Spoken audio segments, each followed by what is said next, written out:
बच्चा बच्चा होता है। अगर आपने बच्चे को उसकी ट्रेनिंग से नहीं गुजारा, उसको उस माहौल से आशना नहीं किया, उसको खाने पीने की चीज़ों से आशना नहीं किया, उसके टेस्ट बड्स को इम्प्रूव नहीं किया, आपने उसके सोचने समझने की सलाहियत को इम्प्रूव नहीं किया, तो मैं आपको सच बता रहा हूँ कि वहाँ पर फिर लड़की और लड़के का फ़र्क ख़त्म हो जाता है। ये वाला फियर कि हम ट्रस्ट कर सकते हैं, और उस ट्रस्ट में इस बात का शामिल होता है मार्जिन कि वो गलती भी करेंगे, ठीक है। ये हौसला हम नहीं करते एज पेरेंट्स।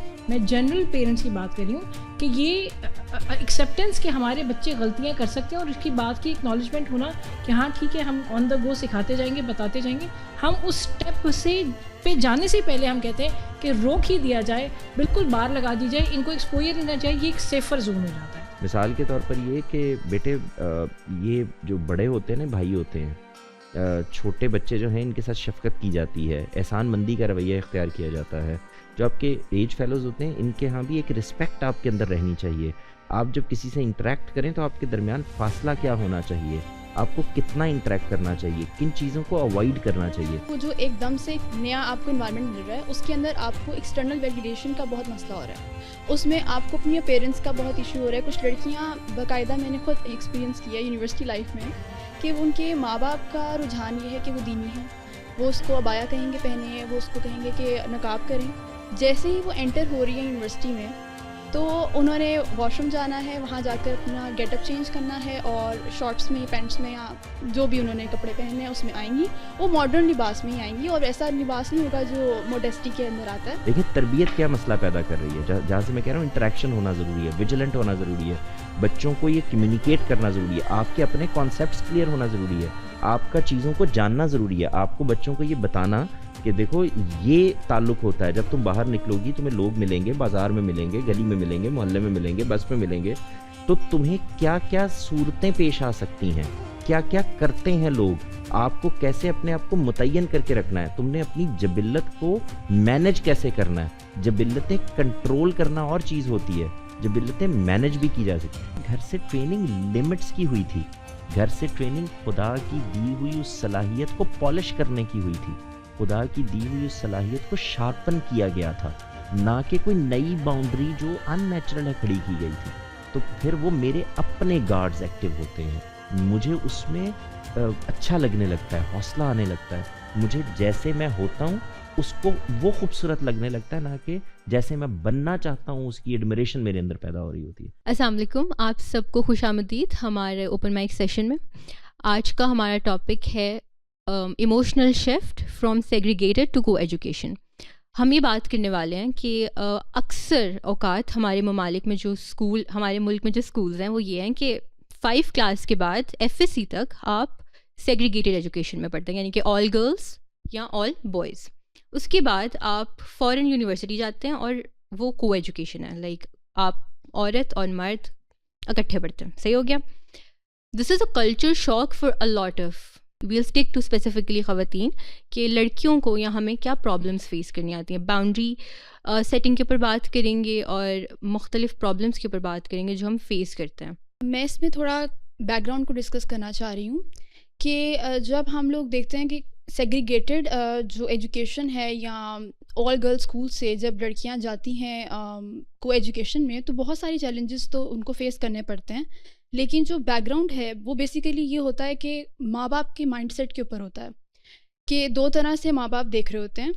एक तो ये होता है कि वो इसको रिलीजियसली अच्छा समझते हैं कि हमारी बच्ची एक ऑल गर्ल्स स्कूल में जाए और तालीम को हासिल करे, क्योंकि इस तरह से वो डिस्ट्रैक्ट नहीं हो सकती, उसका एक गोल एक ही रहेगा और वो अपनी तालीम को मुकम्मल कर सकती है। और उसकी वजह से बच्चियों में भी यही शऊर होता है कि हमें अच्छा है, हमारे लिए फ्रूटफुल है कि अगर हम इसको ऑल गर्ल्स स्कूल में ही अपनी तालीम को मुकम्मल करें। दूसरा ये परसेप्शन है कि माँ बाप ये डराते हैं उनको कि तुम अगर जाओगी तुम डिस्ट्रैक्ट होगी और बहुत सारे प्रॉब्लम्स हो सकते हैं, कुछ भी वाक़यात हो सकते हैं तुम्हारे साथ पेश आ सकते हैं, हादसे पेश आ सकते हैं, और लड़कों से बात नहीं करनी है क्योंकि ये हो सकता है कि तुम्हें नुकसान पहुंचाएं। और इस तरह से उनके ऊपर, उनके अंदर जो है वो फ़ियर पैदा होता है टुवर्ड्स ऑपोजिट जेंडर। तो उस पे जब वो इस तरह के माइंडसेट के साथ पढ़ने के लिए जाती हैं ऑल गर्ल्स स्कूल में, तो उसमें उनके पास सबसे ज़्यादा जो चीज़ उनको कंफर्टेबल फ़ील होती है वो ये होता है कि वो अपनी फ्रेंडशिप्स जो हैं वो लड़कियों के साथ रखती हैं, वो बात करती हैं, इजीली कम्युनिकेट करती हैं तो लड़कियों के साथ करती हैं, लेकिन जहाँ पर उनको एक्सपोजर मिलता है किसी भी ऑपोजिट जेंडर से डील करने में, तो वहाँ पर उनके अंदर बहुत ज़्यादा शाइनेस होती है, बहुत हेजिटेशन होती है, और वो हो सकता है कि वो बात उस तरह से पोर्ट्रे ना कर पाएँ, और इवन वो बहुत पीछे भी रह लेती हैं।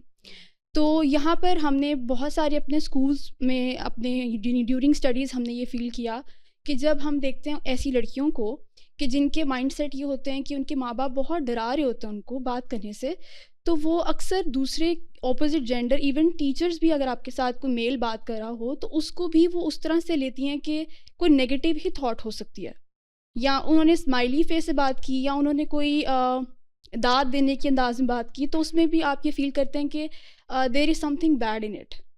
तो वो उस परसेप्शन के साथ वो लड़की या तो वो नेगेटिविटी की तरफ खुद भी चली जाएगी, या फिर वो इतना स्ट्रेस हो सकती है कि वो अपने इमोशंस को अपने तक रखेगी और खुद ब खुद अपने अंदर एक डर और एक फ़ियर का सामना करती रहेगी। यहाँ पर मेरा जो एक क्वेश्चन है वो ये है कि हम किस तरह से पेरेंट्स को कह सकते हैं कि वो किस तरह से रेस करें अवेयरनेस टुवर्ड्स ऑपोजिट जेंडर, और उनका क्या थॉट या परसेप्शन हो सकती है इसके हवाले से कि वो किस तरह से बच्चों में इनकलकेट करें कि किस तरह से वो डील करें ऑपोजिट जेंडर के साथ, और क्या उनको चैलेंजेस फेस कर सकते हैं वो आगे जाकर, कि उसमें वो किस तरह से उस चीज़ को बेहतर तरीके से बना सकते हैं। तो इस रिलेशनशिप को जो आगे बनाना चाहें वो आप अपने स्टूडेंट्स के साथ हो सकता है, अपने फॉर्मल इन्वायरमेंट में हो सकता है, अपने घर के अंदर अपने कज़न्स के साथ हो सकता है, तो वो किस तरह से उसको डील करें। तो मुझे इस चीज़ के लिए मैं चाहती हूँ कि अगर आप लोगों में से भी कोई बात करना चाहे। दूसरी चीज़ जो मुझे ये फ़ील होती है कि ज़्यादातर जो बच्चियाँ अगर को एजुकेशन में नहीं जा रही होती हैं, वो ऑल गर्ल्स स्कूल में जा रही होती हैं, तो उनकी जो माएँ होती हैं वो इवन घर में भी उनका बैकग्राउंड ये होता है कि वो अपने कज़न्स के साथ, अपने भाई के साथ भी बहुत ज़्यादा रिज़र्व रहती हैं। और जब वो इस तरह से अपने इवन इन्वायरमेंट जो उनका बहुत सेफ़ इन्वायरमेंट है उसमें भी वो इतना रिज़र्व रहती हैं, तो तब भी उनके अंदर बड़ा वो एक बहुत ज़्यादा एक टैबू सिचुएशन होती है कि वो इतना एक सडन इन्वायरमेंट जो चेंज हो रहा है यूनिवर्सिटी में अगर वो जाती हैं, तो वो उसको किस तरह से डील करें। तो मुझे इस चीज़ पे मैं चाहूँगी कि आप लोग कुछ ना कुछ अपने फीडबैक्स दें और उस पर कोई बात करें। कुछ आयशा आप शेयर करना चाहें? आपकी बात से रिलेट करते हुए मतलब मुझे वो उस पॉइंट पे कि जब आपने कहा कि जब हम किसी भी को एजुकेशन या यूनिवर्सिटी में जाते हैं तो हम हर किसी को, हर लड़के को एक ही नज़र से देख रहे होते हैं। मैं एकेडमी में पढ़ती थी, मतलब ऑल गर्ल्स एकेडमी में पढ़ती थी, तो फिर एक पॉइंट ऐसा आया कि मुझे जाना पड़ा को एजुकेशन में। तो वहाँ पे मेरा यही था कि मैं सब मतलब हर तरफ मुझे लगता था कि सारे एक दूसरे से किसी ना किसी ताल्लुक़ में हैं, और ज़ाहिरी बात है लड़के अप्रोच भी करते हैं, तो मुझे यही लगता था कि मतलब हर लड़का एक ही तरह का है। तो मैं उस चीज़ से इतना ज़्यादा डर गई कि मैं एक ही महीने में मैंने वापस से अपने घर वालों को बोला कि मुझे यहाँ पे नहीं पढ़ना, मुझे वापस अपनी जहाँ पे मैं पहले एकेडमी में पढ़ती थी तो मुझे वहीं पे ही जाना है। और सिर्फ ऐसा नहीं होता कि हम को एजुकेशन में जाएं तो ऐसा हो, हम अपने आसपास फैमिलीज़ में भी देखते हैं, क्योंकि मैं एक छोटी सी सिटी से हूँ, तो वहाँ पे अगर आप किसी भी मतलब कपल को देखते हैं तो बहुत सारे ऐसे होते हैं कि मतलब उन कपल्स के दरमियान अच्छी अंडरस्टैंडिंग नहीं होती। तो फिर आपका फेयर इस तरह से भी बढ़ता है कि अगर हमारे साथ भी ऐसा हो जाए, तो मतलब ये लड़का ऐसा हो और कोई हमारे साथ हमें अप्रोच करने की कोशिश करे, तो मेरा तो ये फेयर है इस चीज़ के वाले। देखें, जो बुनियादी मसला है वो ये है कि आपको इंटरेक्शन तो होना ही होना है ना ज़िंदगी में। मुख्तलिफ़ लोगों से आपका इंटरेक्शन होगा, आप बाहर निकलेंगे, आपको मार्केट में जाना है, आपको दुकानदार से डील करनी है, ज़ाहिर आप घर में बंद होके तो नहीं रह सकते। तो दो तरीके हैं जिसमें वालिदैन अपनी बच्चियों को रेज़ कर रहे होते हैं। एक वो तरीका है जिसमें एक छुई मुई सी बना के रख दिया जाता है, जिसका नतीजा निकलता है। ये बिल्कुल ऐसे है, मैं अगर इसकी मिसाल दूँ, ये बिल्कुल ऐसे है कि जैसे आपको कभी ज़िंदगी में आपने कभी थड़े से खाना नहीं खाया, बाहर से नहीं खाया, बहुत साफ़ सुथरा खाना खाया, कभी कोई गंद बला आपके अंदर नहीं गया, तो जैसे ही आपको कोई चीज़ टच भी करती है, आप थोड़ा सा भी ले लेते हैं तो आपकी तबीयत ख़राब हो जाती है, बुखार हो जाता है, पेट ख़राब हो जाता है, इस तरह के मसाइल हो जाते हैं। तो इसका मतलब ये हुआ कि इंसान अपने साथ होने वाले एक्सपीरियंसेस से ज़िंदगी में सीख रहा होता है। अच्छा, बुरे एक्सपीरियंसेस ही हैं जो असल में इंसान की ट्रेनिंग का बायस बनते हैं। बुरी चीज़ जब आपके एक्सपीरियंस से होती हुई और आपकी मैनेजमेंट से होती हुई आ रही होती है, तो उसका एक अलग तासुर होता है जब कभी दोबारा बुरा एक्सपीरियंस हो जाए। लेकिन अगर बुरा एक्सपीरियंस ज़िंदगी में पहली दफ़ा हो रहा हो तो ये शॉकिंग होता है, और इंसान शॉक में हमेशा गलत इक़दाम कर बैठता है। उसका खौफ भी शॉक से ज़्यादा होता है। यानी अगर आपको ये पता हो कि आप कमरे में एंटर हो रही हैं और इस दरवाजे के पीछे कोई मौजूद है, तो अगर आपको वो डराए तो आप नहीं डरती, आप कहती मुझे पता था। लेकिन अगर आप अंदर एंटर हों और अब पीछे एक आदमी, आपको पता ही ना हो कि कोई भाई, कोई दोस्त, कोई सहेली, कोई खड़ा है, तो आपको एक शॉक लगता है और आप कहते हैं मेरा दिल बैठ गया, मुझे 2 मिनट तो समझ भी नहीं आया, मैं सांस उखड़ गया। इसका मतलब ये है कि इंसान को मुख्तलिफ एक्सपीरियंसेस से गुज़रते रहना चाहिए। ऐसे ही अगर आपने अपने घर में देखा ही होगा, ज़ाहिर है कोई छोटे बहन भाइयों को पलते हुए या कोई कज़न्स के बच्चों को या किसी को, तो आपने देखा है उनकी वालदा जो हैं वो उनको बचपन से कुछ थोड़ा-थोड़ा सा खाना देना, चटाना शुरू कर देती हैं, जिसको हम कहते हैं ना, उँगली पे लगा के थोड़ा-सा दे दिया ताकि इसको नमक का, मिर्च का अंदाज़ा होना शुरू हो जाए। तो ये क्या कर रहे होते हैं हम? ये हम इंसान के उस कालब में मौजूद इंसान की, एक कालब में मौजूद इंसान की ट्रेनिंग कर रहे होते हैं। एक और मिसाल देता हूँ ताकि और वाज़ेह हो सके मैं क्या कहना चाह रहा हूँ। मिसाल के तौर पर ये कि आपने सारी ज़िंदगी में कभी नमक मिर्च तेज़ नहीं खाया, और अब आप स्कूल कॉलेज में गई और आपने कैंटीन में जब खाना खाने की कोशिश की तो कमर्शियल खाना होगा, ज़ाहिर है उसके अंदर ज़्यादा मिर्चें होंगी, नमक होगा।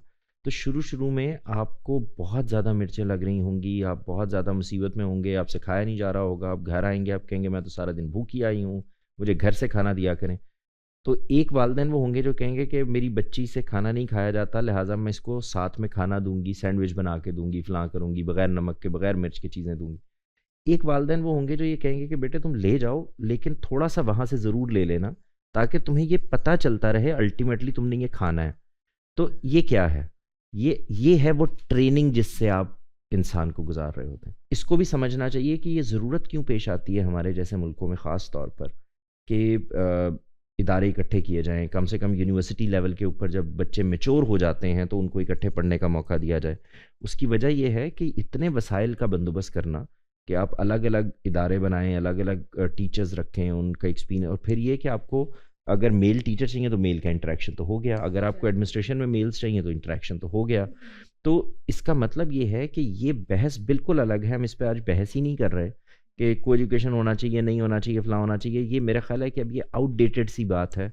दुनिया इससे आगे बढ़ गई और ये हमारे कंट्रोल में भी नहीं है। अब तो दुनिया तय करेगी कि उसको किस तरह से, उसकी वजह यही है कि आपको बाहर जाना है, यूनिवर्सिटीज़ में पढ़ना है, अकेले रहना है, हॉस्टल्स में रहना है, जो गाँव इसके देहातों अलावा से बच्चे। इंटरनेट का एक्सेस और आपके फ़ोन का एक्सेस जो है Exactly. वो सारे फ़िल्टर्स वहाँ से तो आगे लेकिन चलेगी ना सबसे बात। ज़्यादा जो वल्नरेबिलिटी है वो अगर आप गौर करें तो मेरे अपने एक्सपीरियंस में उन बच्चियों के यहाँ ज़्यादा हो जाती है जो गांव देहातों से ज़रा रिमोट एरिया से आती हैं और आके यहाँ उनको हॉस्टल्स में रहना पड़ता है। अब उनको खुद वही हरासमेंट अपनी ही जिन्स से पेश आ जाती है जो कहीं पे लड़कों के साथ आ सकती है। तो हम इसको जब जेंडर स्पेसिफिक करते हैं तो कुछ और मसले होते हैं। आपका अगर इंटरेक्शन नहीं हुआ हुआ तो ऑपोजिट जेंडर होना ज़रूरी नहीं है। हाँ, फिर आप you easily can be bullied by a girl also.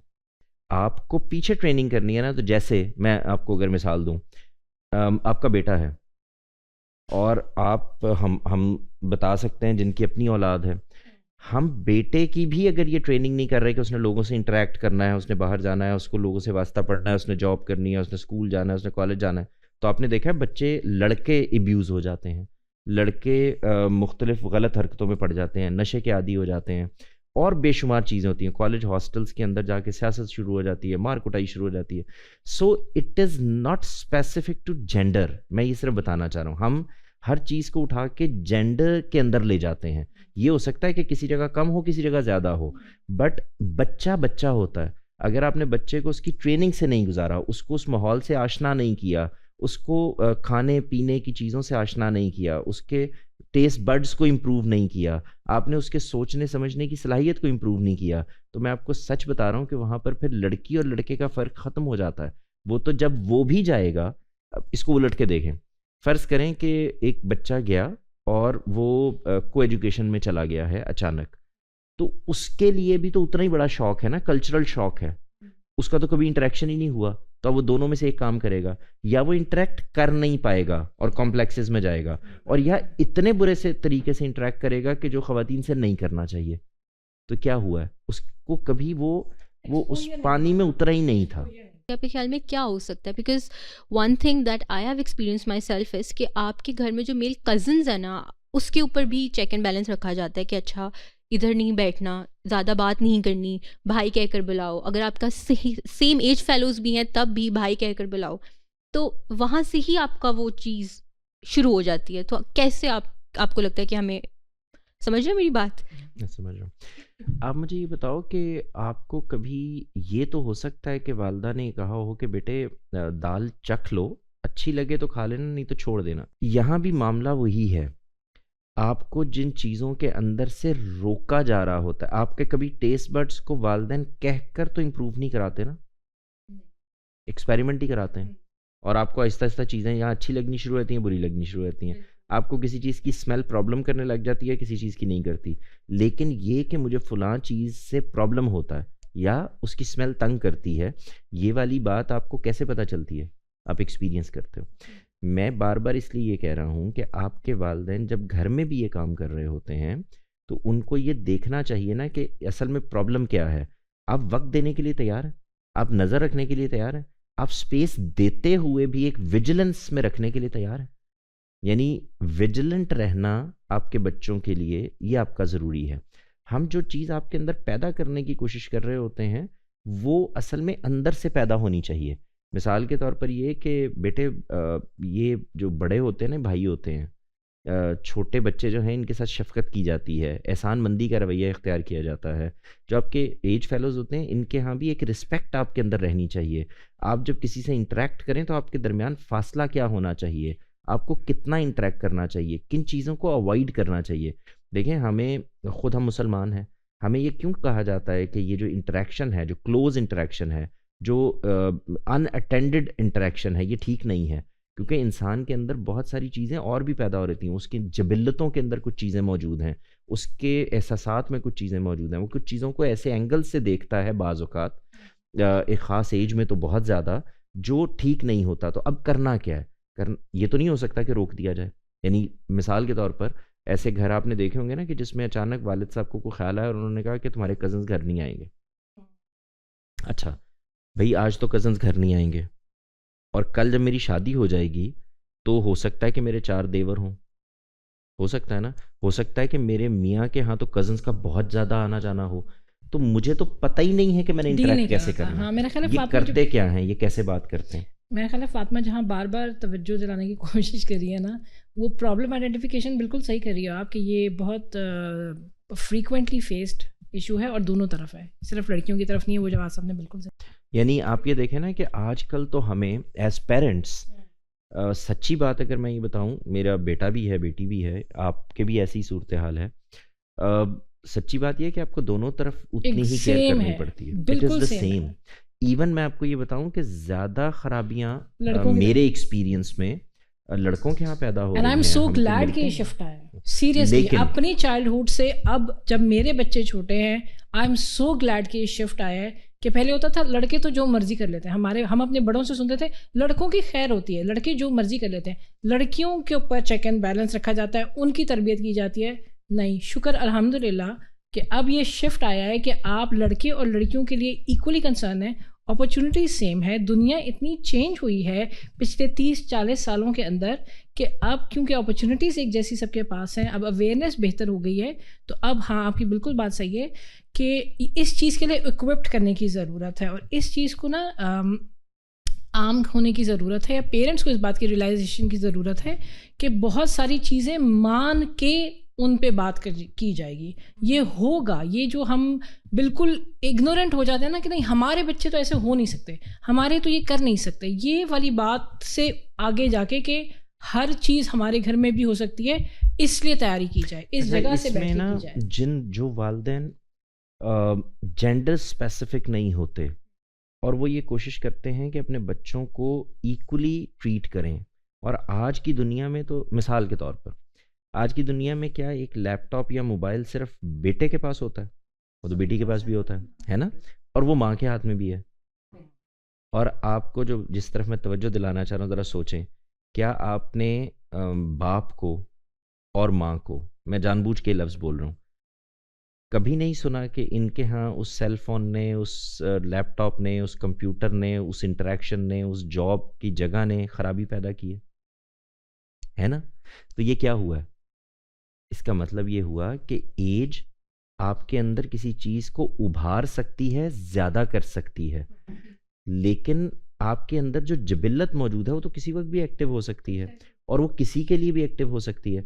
जैसे हॉस्टल्स में और बहुत सारी और जगहों पे जिनका नाम लेना मुनासिब नहीं है, स्कूल की तरह की जगहों पे आपने बहुत सारे किस्से सुनेंगे। हमारे पास लोग आते हैं जिसमें ऑल गर्ल्स हैं, लेकिन ऐसी ऐसी बेहूदगियाँ शुरू हो गई हैं कि वो एक नई मुसीबत बन गई है। अच्छा, इसी तरह से आपकी लड़कियों में, अब मिसाल के तौर पर आपको ये कहा जाए कि भाई कोई प्रॉब्लम नहीं है, अगर तुम अपनी सहेलियों के साथ नाइट स्पेंड करना चाहती हो तो करो, और अब मुसीबत ये है कि ये सहेलियों के साथ बाहर निकलना, घूमना, नाइट स्पेंड करना, रहना, मूवीज़ देखना, ये एक मुसीबत बन गया। तो अब क्या करेंगे आप? फिर ये कहेंगे कि अब इनका लड़कियों से इंटरेक्शन भी बंद करा दिया जाए। सो ये हल नहीं है। देखें, अभी पिछले दिनों ये बसंत वसंत की बात हो रही थी, तो मैंने एक जगह बैठे हुए ये बात कही थी कि ये रियासत की नाकामी है कि वो जब कोई चीज़ कंट्रोल नहीं कर सकती तो पाबंदी लगा देती है।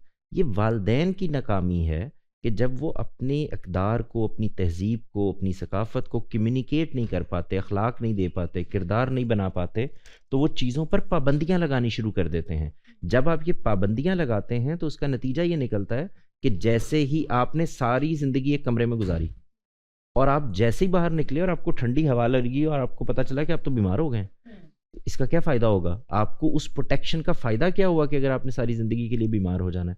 आप बाहर निकल कर किसी जगह से कुछ खा ही नहीं सकते क्योंकि आपकी सारी ज़िंदगी ट्रेनिंग नहीं हुई हुई। तो अर्ज़ ये कर रहा हूँ कि वालदैन को जेंडर की बहस से बाहर आके बच्चों की ट्रेनिंग करनी है।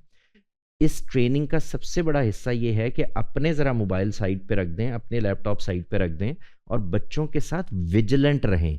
उनको जेल में बंद करने से कुछ नहीं होगा। हाँ, इस चीज़ की तैयारी कि अब इन्होंने बाहर निकलना है, तैयारी आप हमेशा वर्स्ट की करते हैं तो आप सिक्योर हो जाते हैं, बाकी अच्छी चीज़ों के साथ तो आपको पता है कि आप मैनेज कर लेते हैं। मैं इसमें सिर्फ एक चीज़ जोड़ना चाह रहा हूँ, जहाँ मैं बात लेके आया था कि ये जो है ना जेल में बंद करना, आप लोगों ने, आप खुद बच्चियाँ हो हमारी, आपने अपने एक्सपीरियंस में देखा होगा कि वो बच्चियाँ जो कहीं बंद रही हैं, सप्रेशन में रही हैं, जब उनको मौका मिलता है तो वो स्प्रिंग तो है। नहीं बाउंस बैक आप देखें, स्प्रिंग ना? है ना, इसको आप दबा दें, अगर उसके ऊपर वजन रहेगा, आपका पाँव रहेगा, आपने को ईंट रखी हुई है तो वो दबा रहेगा।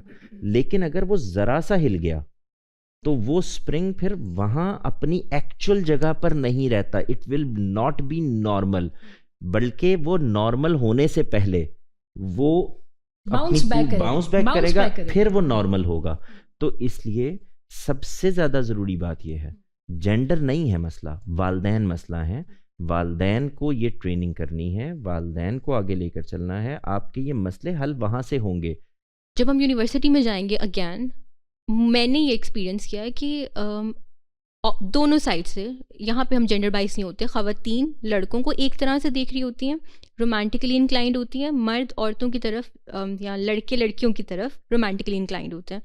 क्या हम एक दरमियानी रास्ता नहीं निकाल सकते कि यार एमिकेबली भी ताल्लुकात रखे जा सकते हैं? It's not, it shouldn't always be in a way that it is universities के अंदर। कही जी, इसका ताल्लुक भी तरबियत से। मिसाल के तौर पर अगर एक बच्चा बॉलीवुड की मूवीज़ देख के जवान हो रहा है या बच्ची, तो उसके लिए तो लड़का और लड़की जहाँ कहीं इकट्ठे हो जाएं, साथ बैठ जाएं, क्लासरूम में आ जाएं, बस में मिल जाएं, गाड़ी में मिल जाएं, बाजार में मिल जाएं, it is the same.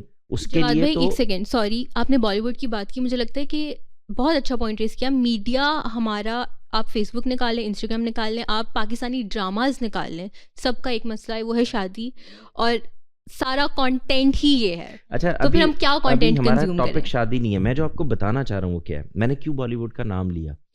Problem ये है कि ख़ास तरह की मोहब्बत जिसको वो कहते हैं, which is actually not love, affection, वो है ही नहीं, वो उसको पोर्ट्रे किया गया, आपके दिमागों में डाल दिया गया है कि जब कोई इस तरह से, आप मुझे ये बताएं, ये दुनिया में कहाँ होता है कि एक आदमी चलता हुआ आ रहा है और पीछे फ़ैन लगा के उसके बाल उड़ते हुए नज़र आ रहे हैं और वो फिर आपको अट्रैक्ट कर जाता है, और फिर आप ये कहते हो कि अब मैं दुनिया पलट दूंगा, आसमान ज़मीन एक कर दूंगा, और मैं ये मोहब्बत नहीं है।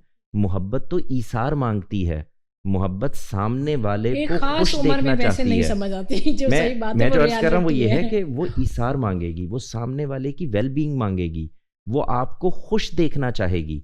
यानी आपका खुश रहना मेरे साथ ना भी हो तो क्या है, ये है मोहब्बत। जैसे औलाद के साथ होती है, जैसे आप हमारी बच्चियां हो तो हम आपको ये देख कर के ये इंप्रूव कर रही हैं, प्रॉस्पर कर रही हैं या आगे बढ़ रही हैं, मेरे साथ तो नहीं है। आपको चले जाना है, आपको अपना घर बसाना है, आपके अपने बच्चे होने हैं, आपका अपना ससुराल होना है, ऐसे ही है ना। बाप यहीं से देख रहे होते हैं। तो ये क्या हो रहा होता है, आपकी वेलबींग मसला है। तो मैं मोहब्बत दे रहा हूं ना या नहीं दे रहा, तो पा लेना, पा लेने की ख्वाहिश रखना ही मोहब्बत है ही नहीं। ना पाते हुए भी दूसरे की कंफर्ट का एहसास करना, वेलबींग का ख्याल रखना, उसकी खुशी में खुश होना, ये है ना ताल्लुक। तो ये मैंने बॉलीवुड की मिसाल यहाँ से दी थी। अब देखें इसमें प्रॉब्लम क्या है, जो पूरी बात मैंने की जरा इसको जोड़ें, आपको लगेगा जेंडर से ताल्लुक नहीं रखती, एग्जैक्टली नहीं रखती। दोनों तरफ ऐसे ही हो रहा होता, ऐसे ही हो रहा होता है ना। उधर भी उसने कुछ चीज़ें देखी हुई हैं तो ऐसा लग रहा होता है। अब अगली बात पर आए, देखिए तरबियत क्या मसला पैदा कर रही है, जहाँ से मैं कह रहा हूँ इंटरेक्शन होना ज़रूरी है, विजिलेंट होना ज़रूरी है, बच्चों को ये कम्युनिकेट करना ज़रूरी है, आपके अपने कॉन्सेप्ट्स क्लियर होना ज़रूरी है, आपका चीज़ों को जानना ज़रूरी है, आपको बच्चों को ये बताना कि देखो ये ताल्लुक होता है। जब तुम बाहर निकलोगी तुम्हें लोग मिलेंगे, बाजार में मिलेंगे, गली में मिलेंगे, मोहल्ले में मिलेंगे, बस में मिलेंगे, तो तुम्हें क्या क्या सूरतें पेश आ सकती हैं, क्या क्या करते हैं लोग, आपको कैसे अपने आप को मुतय्यन करके रखना है, तुमने अपनी जबिल्लत को मैनेज कैसे करना है। जबिल्लतें कंट्रोल करना और चीज़ होती है, जबिल्लतें मैनेज भी की जा सकती। तो मैनेजमेंट है असल में कि आपको अगर फीलिंग तो पैदा हो जाएगी, जिस आदमी में कोई फीलिंग नहीं पैदा होती उस आदमी को तो इंसान होने पर मसला होगा। फीलिंग तो पैदा हो जाएगी, इसकी मैनेजमेंट क्या है, रोकना कैसे है, वो कौन सी वाली फीलिंग है जो लेजिटिमेट है, कौन सी वाली है जो नहीं है। जैसे आपके अंदर की मोहब्बत जब भाई के साथ होती है तो कोई प्रॉब्लम नहीं पैदा होता, जब माँ के साथ होती है तो कोई प्रॉब्लम नहीं पैदा होता। वही वाली वो जो हिस्सा है वो तो एक ही है, जो आपका ट्रेट है वो एक ही है, जो आपकी शख्सियत का हिस्सा है वो एक ही है, लेकिन नहीं होता। जैसे आप अपने भाई से 500 दफ़ा हाथ मिलाएं आपको कुछ भी नहीं होता, और बॉलीवुड की मूवी में एक लड़की जो है वो गुजरते हुए हाथ टच कर जाए तो क्या दिखाते हैं वो, ये है वो प्रॉब्लम जिसको मैं बताना चाह रहा हूं। तो आपका टच, आपका लम्स, आपकी गुफ्तगू, आपका बैठना, आपका ताल्लुक में होना, ये कुछ नहीं करता अगर पीछे जहन नहीं है। तो बुनियादी चीज जहन की ट्रेनिंग है। यानी आप ये बताते हैं कि बेटे ऐसे नहीं देखते, ये चीजें ऐसे नहीं होती। जवाद भाई बहुत डम सवाल है, लेकिन डोंट यू थिंक कि थ्योरी में चीजें एग्जैक्टली थ्योरी में जब आप मुझे बात करके बता भी रहे हैं, ठीक है, और कह रहे हैं कि बेटे ऐसे नहीं ऐसे होगा, जब मैं उसको एक्चुअली में बाहर जाके एक्सपीरियंस करूंगी, जैसे आपने पहले बात कर दिया है कि थोड़ा थोड़ा देते रहो एक्सपोजर, लेकिन फिर भी मुझे लगता है कि एक्सपोजर में आप टोटली डिफरेंट रिएक्ट करते हैं। थ्योरी और प्रैक्टिकल बहुत डिफरेंट है। आप तीनों मुझे एक सवाल का जवाब दें प्लीज। आखिरी दफा ये बात कि आपको कोई कैसे देख रहा है आपको कब नहीं पता चली, सच बताओ।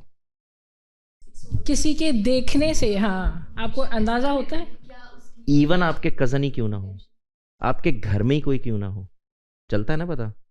अब ये क्या है, खुदा ने वो मैकेनिज्म आप में रखा है, आप उस मैकेनिज्म को हाइबरनेशन मोड में लेके जाके कोई भी हम इस्तेमाल नहीं करते। तो मैं सिर्फ ये कह रहा हूं कि जब मैं कहता हूं ना ट्रेनिंग करें, बच्चों को एक्सपोजर करें, उनके साथ बात करें, तो मैं क्या कह रहा हूं, खुदा ने उनके अंदर वो हिस्स रखी है। और मैंने अपनी बेटी में, अपनी बहनों में, कजन्स में ये बात बहुत महसूस की। और आपको पता है कि मेरा बहुत सारा इंटरेक्शन लोगों से हो रहा होता है, मैंने बहुत महसूस की है। ये नहीं हो सकता कि आपको पता नहीं चल रहा। आप उस वक्त आपकी ट्रेनिंग क्या ये हुई भी है कि जब आपको पता चल रहा है तो आपको अंदर के इंसान की बात सुननी है कि गलत हो रहा है। ये प्रॉब्लम है, ऐसा नहीं होता। इतने मासूम बनने की जरूरत नहीं कि आप लोगों को पता नहीं चलता। एक मसला एक और निकलता है, हमें वो अच्छा लग रहा होता है कि अच्छा, नहीं बेटे वो अच्छा नहीं लग रहा होता है। आपको अगर आपकी ट्रेनिंग नहीं हुई, अगर आपकी ट्रेनिंग नहीं हुई तो आपको तो हर एक अच्छा लग रहा होगा, जो देखेगा अच्छा लग जाएगा। देखो हर अट्रैक्शन, अटेंशन जो है ना उसका मतलब अट्रैक्शन नहीं होता। अटेंशन का मतलब अट्रैक्शन से कंफ्यूजन ही तब होता है जब हमारी ये वाली हिस्स क्लैरिटी में नहीं होती। ठीक है, ये बिल्कुल सही साइड के ऊपर गुफ्तगू जारी है। लेकिन इसके अंदर जो एक चीज़ जो एक बड़ा सोसाइटी में टैबू है और जो अभी भी बहुत आम नहीं है, वो ये वाली बात कि माएँ और माँ बाप दोनों, अब माँ और बाप दोनों, लेकिन मेजरली माएँ, बिकॉज तरबियत वाली चीज़ों में बच्चों के ज़्यादा टाइम माँ के साथ गुजर रहा होता है और कंफर्ट थोड़ा ज़्यादा होता है। अभी भी बहुत सारी बातें एक टैबू है बात करना, अभी भी बहुत सारी बातों के अंदर एक तो ये कि आपका अपना कंफर्ट होना कि आप अपने बच्चों से ये बात कर सकते हैं, ये एक नो गो एरिया नहीं है। आप ऐसी बातों को एक्नॉलेज करना कि हाँ ये सबके साथ होता है, यहाँ पे हम नहीं जाना चाहते। फिर ये वाला फियर कि हम ट्रस्ट कर सकते हैं और उस ट्रस्ट में इस बात का शामिल होता है मार्जिन कि वो गलती भी करेंगे, ठीक है। ये हौसला हम नहीं करते एज पेरेंट्स, मैं जनरल पेरेंट्स की बात कर रही हूँ कि ये एक्सेप्टेंस कि हमारे बच्चे गलतियाँ कर सकते हैं और इसकी बात की एक्नॉलेजमेंट होना कि हाँ ठीक है, हम ऑन द गो सिखाते जाएंगे, बताते जाएंगे। हम उस स्टेप से पे जाने से पहले हम कहते हैं कि रोक ही दिया जाए, बिल्कुल बार लगा दी जाए, इनको एक्सपोजर ही ना जाए, ये एक सेफर जोन हो जाता है। अच्छा, सिर्फ गलतियां नहीं, हर इंसान ने अपने हिस्से की हमाकतें करनी है। हाँ, लेकिन ये एक्सेप्टेंस कितने असल इंसानों बात के यह पास है कि वो हमाकत जो है वो ट्रेंड हमाकत है, आपकी पहले से ट्रेनिंग हुई हुई है, आपको ये पता है, फिर भी आप कहीं आपसे कुछ झोल हो जाता है। बिल्कुल हो सकता है, लेकिन वो इंसान फिर है तो झोल होगा ना। होगा। हाँ। जब आपकी ट्रेनिंग ठीक हुई हुई है तो झोल होगा, क्योंकि खुदा ने आपको ऐसे पैदा किया है। ये तो मैं मानता ही नहीं हूँ, जब लोग कहते हैं ना मुझे तो समझ ही नहीं आई, नहीं समझ आई थी, यू इग्नोर्ड इट। ये नहीं हो सकता कि आप एक आदमी को मारने के लिए चले गए और आपके अंदर ये फीलिंग ही नहीं पैदा हुई। नहीं, आपको अंदर का इंसान रोकता है, वो आवाज़ देता है, वो आपको ये बता रहा होता है कि तुम गलत कर रहे हो। आप देखें, आपको आप दूसरे के सामने माने या नहीं माने, आपने किसी को थप्पड़ मार दिया है तो आपके अंदर ये एहसास हो रहा है, यार गरीब आदमी था, क्या ज़रूरत थी, क्यों ये किया मैंने, मुझे नहीं करना चाहिए था, ये तो छोटा भाई था, ये तो छोटा कज़न था, ये हो रहा होता है ना। आप इसको इग्नोर करते हैं। जब मम्मी कहती हैं तुमने इसको क्यों मारा, तो कवर करते हैं। ट्रेनिंग इसकी नहीं करनी कि थप्पड़ नहीं मारना, वो तो फीलिंग पैदा हो जाएगी, आपको गुस्सा आ जाएगा। ट्रेनिंग इस बात की करनी है कि जिस वक्त ये फीलिंग पैदा हो गई है तो मैनेज कैसे करना है, आपको अपने अंदर की बात को कैसे सुनना है। तो आप जब इंटरेक्शन में भी जाएंगे, आप चीज़ों के अंदर देखेंगे तो इंटरेक्शन रोक देंगे, तो आपको जिस दिन वो इंटरेक्शन मिलेगा बीमार हो जाएंगे। मैं ये बीमारी से ले रहा हूँ, ठीक, बीमारी ही है। अच्छा, इसी तरह से जब आप यूज्ड टू हैं, आपको पता है, आपको अंदर की आवाज़ सुननी आती है, आपने अपनी एक लिमिटेशंस मुकर्रर की हैं। आपका मसला ये नहीं कि आपको मिलना नहीं है कज़न से, आपका मसला ये है कि मुझे अपने कज़न के साथ इन बाउंड्रीज़ का ख्याल रखना है। मैं अकेले कमरे में नहीं बैठूंगी, मैं फलां नहीं करूंगी, मैं इसके साथ बाहर बाइक पे बैठ के घूमने नहीं चली जाऊंगी, मुझे अपना एक ग्राउंड भी रखनी है, मुझे इंटरेक्ट भी करना है, मुझे बात भी करनी है। तो आपके अंदर के इंसान, अंदर के शख्सियत का जिंदा होना और उसको आपका सुनते रहना, ये है बुनियादी बात। मुझे और सिर्फ ये कॉन्शियसनेस को parents जगाने की को- बात है और उसके ऊपर ध्यान रखने की हाँ, बात। लेकिन मुझे लगता है पेरेंट्स को खुद बाउंड्रीज बच्चे की तैयारी करनी चाहिए, बल्कि उनको बताना चाहिए कि किस तरह आप देखते हो कि आपकी बाउंड्रीज होनी चाहिए। अल्लाह मियाँ ने आपकी बाउंड्री बना के भेजी हुई है। आप में से कोई इंसान, कोई माँ बाप ऐसे नहीं है जो बाउंड्री नई खड़ी करते हैं।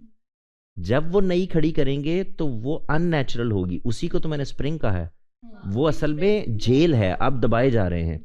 जो नेचुरल है वो क्या है? खुदा ने आपके अंदर सोचने समझने की सलाहियत रखी है, उसने आपके अंदर सही और गलत की पहचान रखी है, उसने आपको वो शख्सियत दी है कि जिसको 2 सेकंड लगते हैं ये जानने में कि ये वाला आदमी मेरी तरफ किस नज़र से देख रहा है, ये औरत मेरी तरफ किस नज़र से है ना। 2 मिनट लगते हैं अगर आपका अंदर का इंसान जिंदा है। इसका मतलब बाउंड्री तो उसने मुकर्रर की हुई है। उसने आपको ये कहा कि आप यानी खलवतों में मत जाएं, खलवत में मत मिलें, आप ज़्यादा करीब मत हों, एक फ़ासला रखें अपने इंटरेक्शन के लिए। फ़ासला ख़त्म करना ज़रूरी नहीं होता। तो हम करते ये हैं कि जब हम वो लिमिट्स नहीं मीट करते, और एक जुमला ले लीजिए प्लीज़, कि जब हम उसकी बनाई हुई बाउंड्री वॉल्स को स्ट्रेंथन नहीं करते। वालिदैन का काम है खुदा की बनाई हुई शख्सियत, उसकी लगाई हुई बाउंड्री वॉल, उसकी लगाई हुई प्रोटेक्शन जो उसने आपके अंदर, इसको जगा के रखे।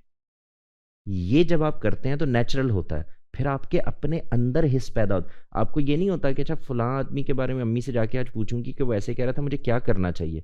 नहीं, आपको पता होता है आपको क्या करना चाहिए अगर आपकी ट्रेनिंग ठीक हुई हुई है। 2024 की स्टडी है जो पब्लिश की गई है 2024 में, और ये मेटा एनालिसिस है जिसमें डिफरेंट रिसर्च आर्टिकल्स जो कि एक ही मौजू के हों उनकी स्टडी को कलेक्ट करके उनके रिजल्ट्स जो हैं वो बनाए जाते हैं।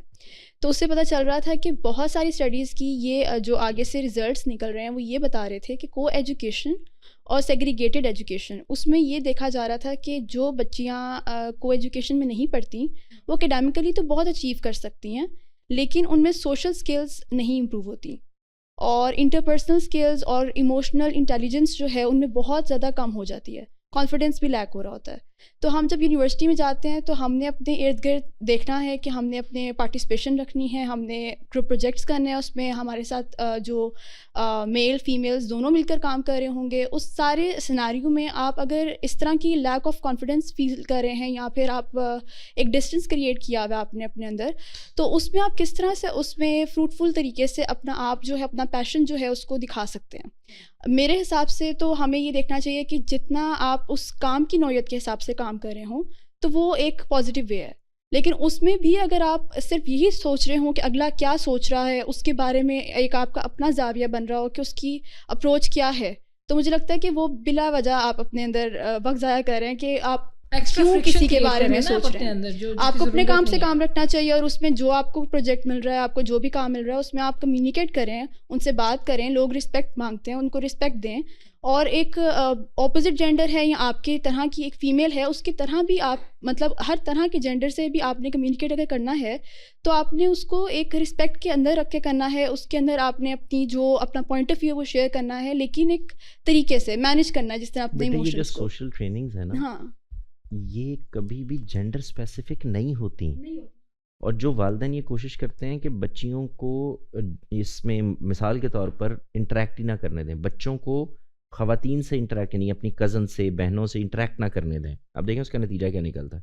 आपने जितनी मिसालें दी वो हैं जो अवॉइड की जा सकती हैं।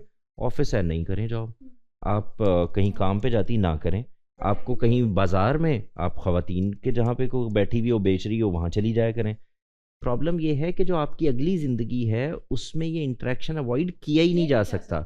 मैं एक मिसाल आपको दूं। आपकी ज़िंदगी में हमारे माशरे में जब हमने शादी करनी होती है तो लड़के की ज़िंदगी में एक लड़की को और लड़की की ज़िंदगी में एक लड़के को आना ही है। और अगर आपकी वो ट्रेनिंग ही नहीं हुई तो ये तो आपके लिए एक उजूबा होगा। इससे मैं डील कैसे करूं? अच्छा, ये बिहेव कैसे करते हैं, इनके अंदर क्या प्रॉब्लम होते हैं। वो जो स्ट्रीट स्मार्टनेस है, स्ट्रीट विजडम है, चीज़ों को इमोशनली हैंडल करने की होगा ही नहीं।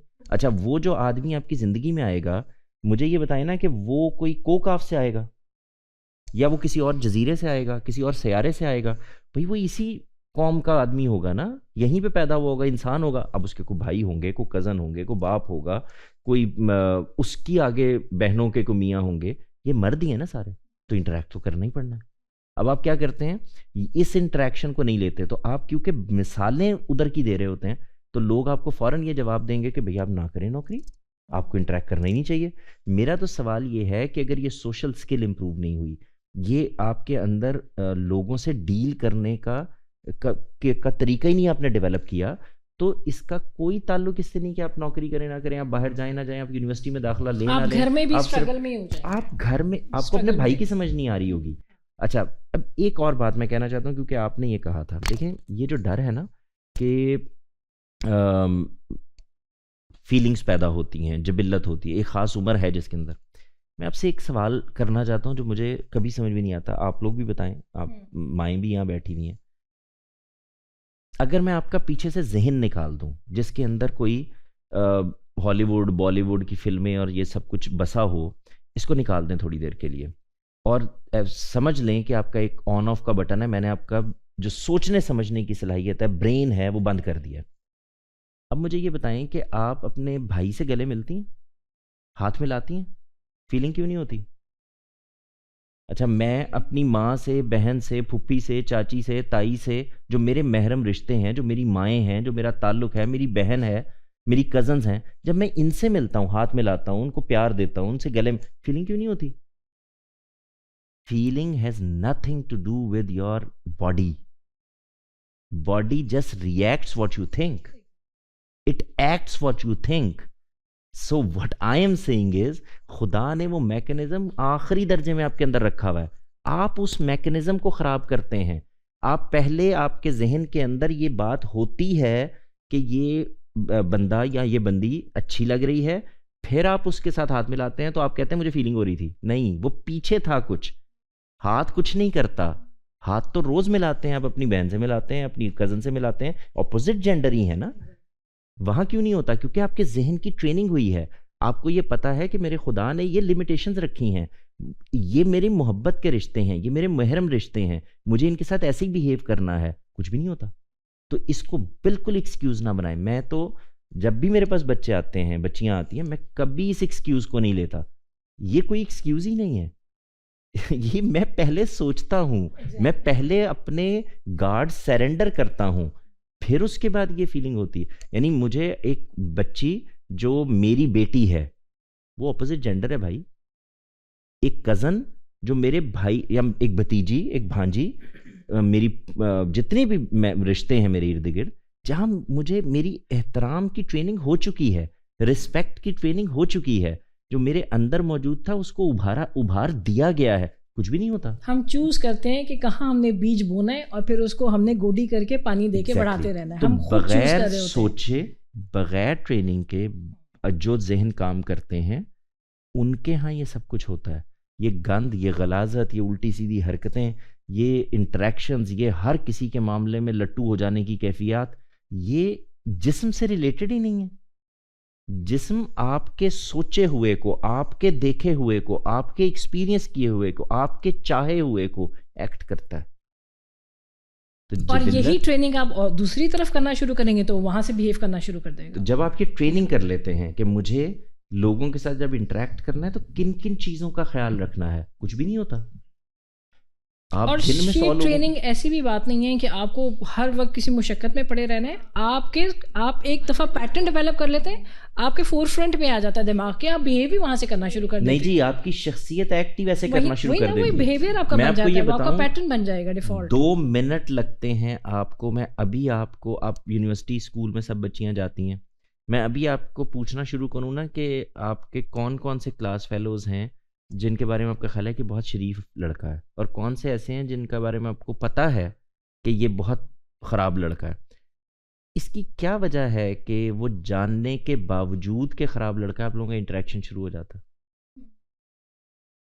कुछ चीज़ें जो आपको अट्रैक्ट कर रही होती हैं, वो आप अपने गार्ड्स डाउन करते हैं, आप अट्रैक्ट होते हैं और फिर पहले से सोचना शुरू करते हैं, कुछ चीज़ों को महसूस करना शुरू करते हैं, फिर अपने गार्ड्स डाउन कर देते हैं।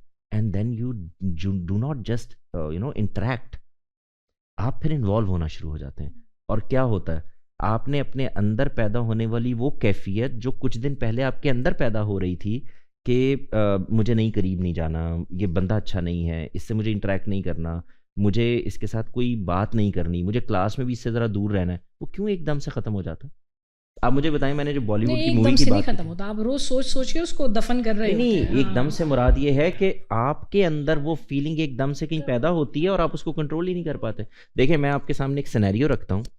आपके यहाँ कोई बहुत हिट मूवी, जब मैंने जो बॉलीवुड का जिक्र किया था, वो हो और आप लोग कहेंगे कि यार ये कितनी अच्छी मूवी थी, फलां था, बड़ी हिट हुई है, बहुत सारे लोगों ने देखी है। और अगर आपकी ज़िंदगी में एक लड़का हो जो रोज़ बाइक के ऊपर आपके पीछे जाता है, फिर आपके घर के बाहर जाके खड़ा रहता है, फिर आपके फ़ोन नंबर देखता है, फिर रात को आपकी दीवार टापने की कोशिश करता है, फिर आपके अब्बा से कुट खाता है, फिर वो अपने दोस्तों को लेके आता है, फिर वो सड़कों के ऊपर आपके सामने नाचता है, फिर वो गाने कौन सा लड़का है जिसको आप पसंद करते हैं? That is not a reality, you will not like it. लेकिन अच्छा, अब ये देखें, ये ट्रेनिंग की बात है कि आपकी अगर ये ट्रेनिंग हुई हुई है कि बेटे मूवी कहते किसको हैं, जिसमें आप जिंदगी से बाहर निकलकर कुछ एक्स्ट्रा ऑर्डिनरी सी चीज जिसका रियलिटी से कोई ताल्लुक नहीं होता, जो वरना अगर रियलिटी हो तो आप देखना क्यों चाहते हैं? उसमें तो ड्रामा ही नहीं है। ड्रामा कहते किसको हैं?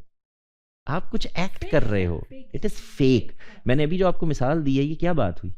यानी यूनिवर्सिटी के अंदर एक लड़का है जिसके इर्द गिर्द हर वक्त 5, 10, 15 दोस्त बैठे रहते हैं। वो बैठ के वहाँ पे लड़कियों पे तबसरा करते रहते हैं। 2 लड़कियां सीढ़ियाँ चढ़ रही होती हैं, एक लड़की जो है उसकी तरफ देखती है, इतनी देर में हवा चलने लगती है, बाल उड़ने लगते हैं, और उसके अंदर एक फीलिंग पैदा होती है। कहाँ होता है दुनिया में? लेकिन देखिए, ये जिनको ऐसे सिनारियो के अंदर अगर आपका ब्रॉटअप हुआ हुआ है जहाँ पे आप एक सर्टन तरह की अटेंशन क्रेव करते हैं, जहाँ आपकी सेल्फ इस्टीम इतनी लो हो जाती है कि आप किसी भी चीज़ पे कॉम्प्रोमाइज़ कर लेते हैं, आप अपनी नेचर की आवाज़ को भी दबा के और सिर्फ उस अटेंशन और अट्रैक्शन और उस सेंटर ऑफ द वर्ल्ड की फीलिंग को एंजॉय करना चाहते हैं, फिर आपके लिए वो सारी चीज़ें रेलेवेंट हो जाती है। जो बाकी इमोशनल चीज़ें शिफ्ट आ रहा है ना, उसमें भी यही मसला आ रहा है कि वो जो एकदम से एक नया आपको इन्वायरमेंट मिल रहा है, उसके अंदर आपको एक्सटर्नल वैलिडेशन का बहुत मसला हो रहा है।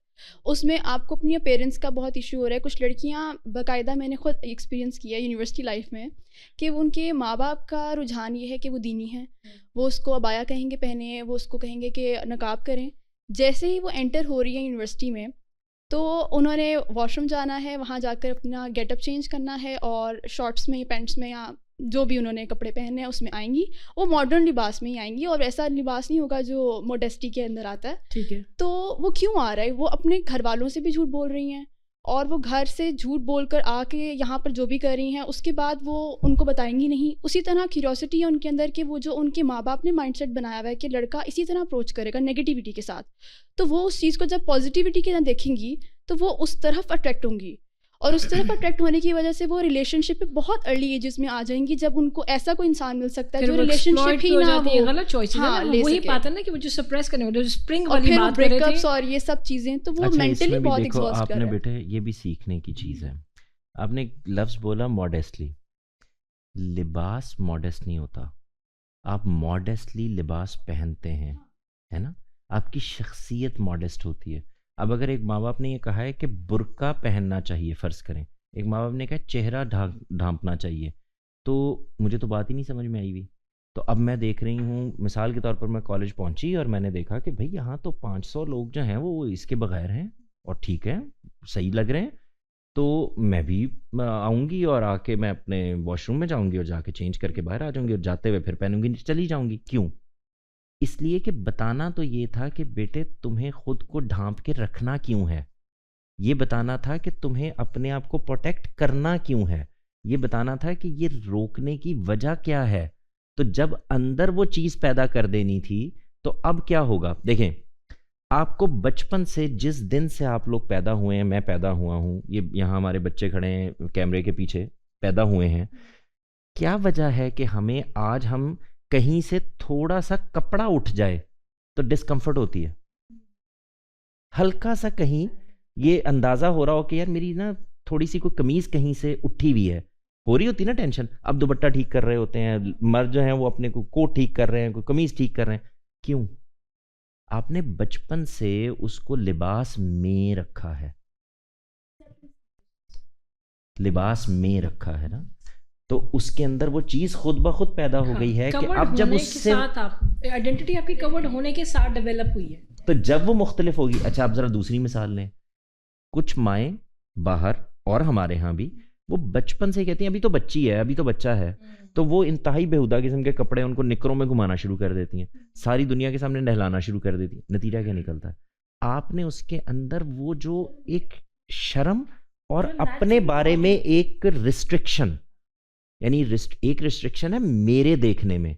हमारा प्रॉब्लम ये है कि हम दूसरे के देखने के अंदर जो अपने अंदर रिस्ट्रिक्शन पैदा करनी थी वो नहीं करते, ये मसला है। अच्छा, इसी तरह देखें बाहर, आपने कभी ये गौर किया है कि जिस लिबास में आपको बाहर कोई खातून बहुत इजी, इंतहाई कंफर्टेबल, इंतहाई नॉर्मल नज़र आएगी चलती हुई, आप वो तसव्वुर भी नहीं कर सकते, और आप कुछ अर्सा बाहर चले जाएं और जाके यही वाला तरीका इख्तियार कर लें, 6-8 महीने में, साल में आदी हो जाते हैं। तो ये क्या हुआ है?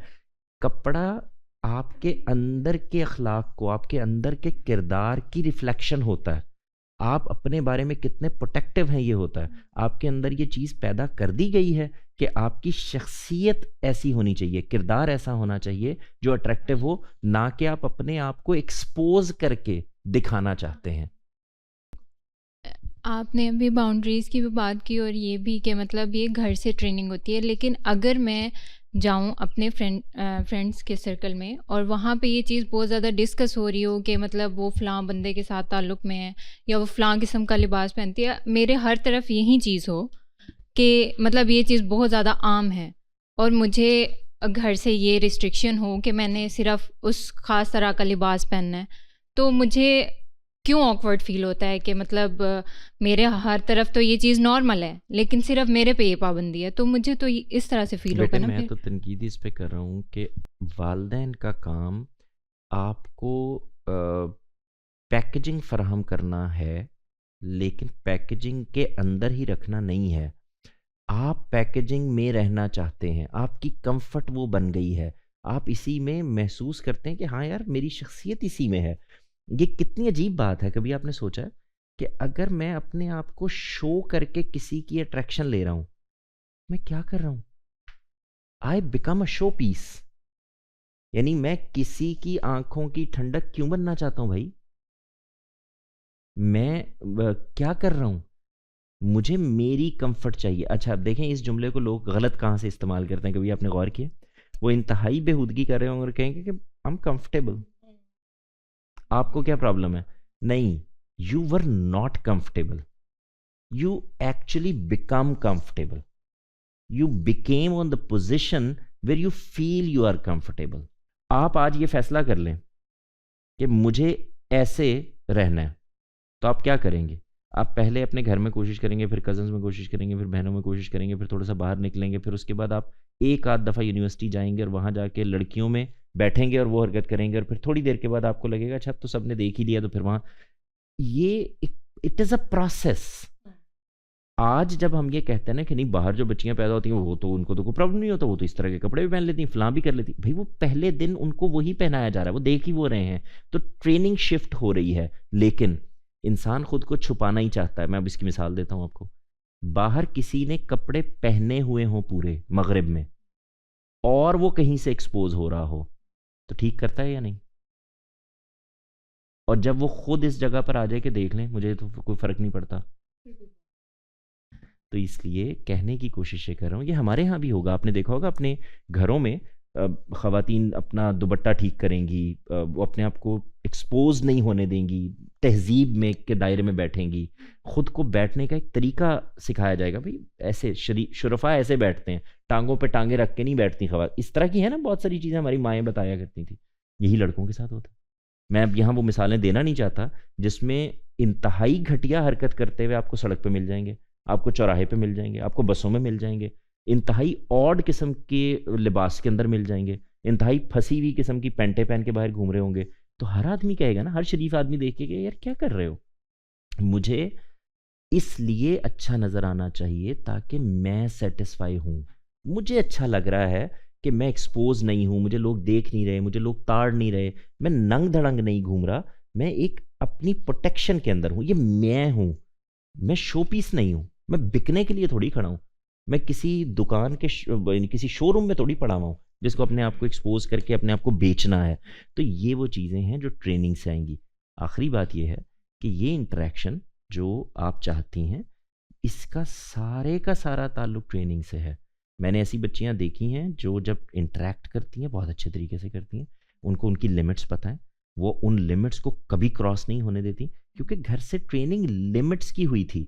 घर से ट्रेनिंग खुदा की दी हुई उस सलाहियत को पॉलिश करने की हुई थी, खुदा की दी हुई उस सलाहियत को शार्पन किया गया था, ना कि कोई नई बाउंड्री जो अननेचुरल है खड़ी की गई थी। तो फिर वो मेरे अपने गार्ड्स एक्टिव होते हैं, मुझे उसमें अच्छा लगने लगता है, हौसला आने लगता है, मुझे जैसे मैं होता हूँ उसको वो खूबसूरत लगने लगता है, ना कि जैसे मैं बनना चाहता हूँ उसकी एडमिरेशन मेरे अंदर पैदा हो रही होती है। तो ये सादा सी बात है, इसमें आप वालिदैन को बताएं, अगले बच्चों की ट्रेनिंग करें, उनके अंदर ये कंफर्ट पैदा करें और इसको बताएं उनको कि जो कुछ ये तुम लोग देख रहे हो ये आर्टिफिशियल है। इंसान जब पहले दिन भी पैदा हुआ तो पत्तों से खुद को ढांप रहा था, यानी उसको ढपना चाहिए, ये उसकी इंस्टिंक्ट में मौजूद है, उसके अंदर मौजूद है। वो अगर मिसाल के तौर पर वो एक कपड़ा पहने हुए इंसान जा रहा है और अभी सिले हुए कपड़े नहीं आए, तो ज़रा इमेजिन करें हवा चली उसका कपड़ा गिर गया, तो सबसे पहला काम क्या करेगा? वो अपनी सतर की जगहों पर हाथ रखेगा, कवर करेगा, जो हाथ में आएगा पकड़ लेगा, वो पत्तों से अपने आप को ढांपने की जो कोशिश करेगा, वो छुपने की कोशिश करेगा, वो पत्थरों के पीछे चला जाएगा। ये क्या हो रहा है? उसके अंदर खुद को प्रोटेक्टिव रखने की, अपने आप को एक डोमेन में रखने की सलाहियत खुदा ने असल में रखी है, एक्सपोज होने की नहीं।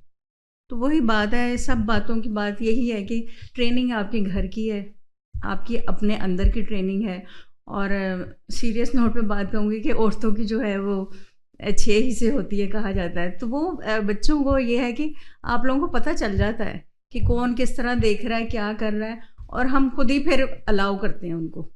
ये हमारे अपने हाथ में है कि हमने उसको अलाउ करना है कि नहीं बच्चों को। और मैं तो अपने घर में ये कहती हूँ, बेटा शादी तो हो ही जानी है, उसके बाद तो एक्सपीरियंस है।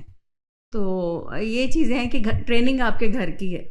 आपको अगर ये यकीन हो कि आपके बच्चे को स्विमिंग नहीं आती, तो आप उसको कभी पानी में फेंकेंगे?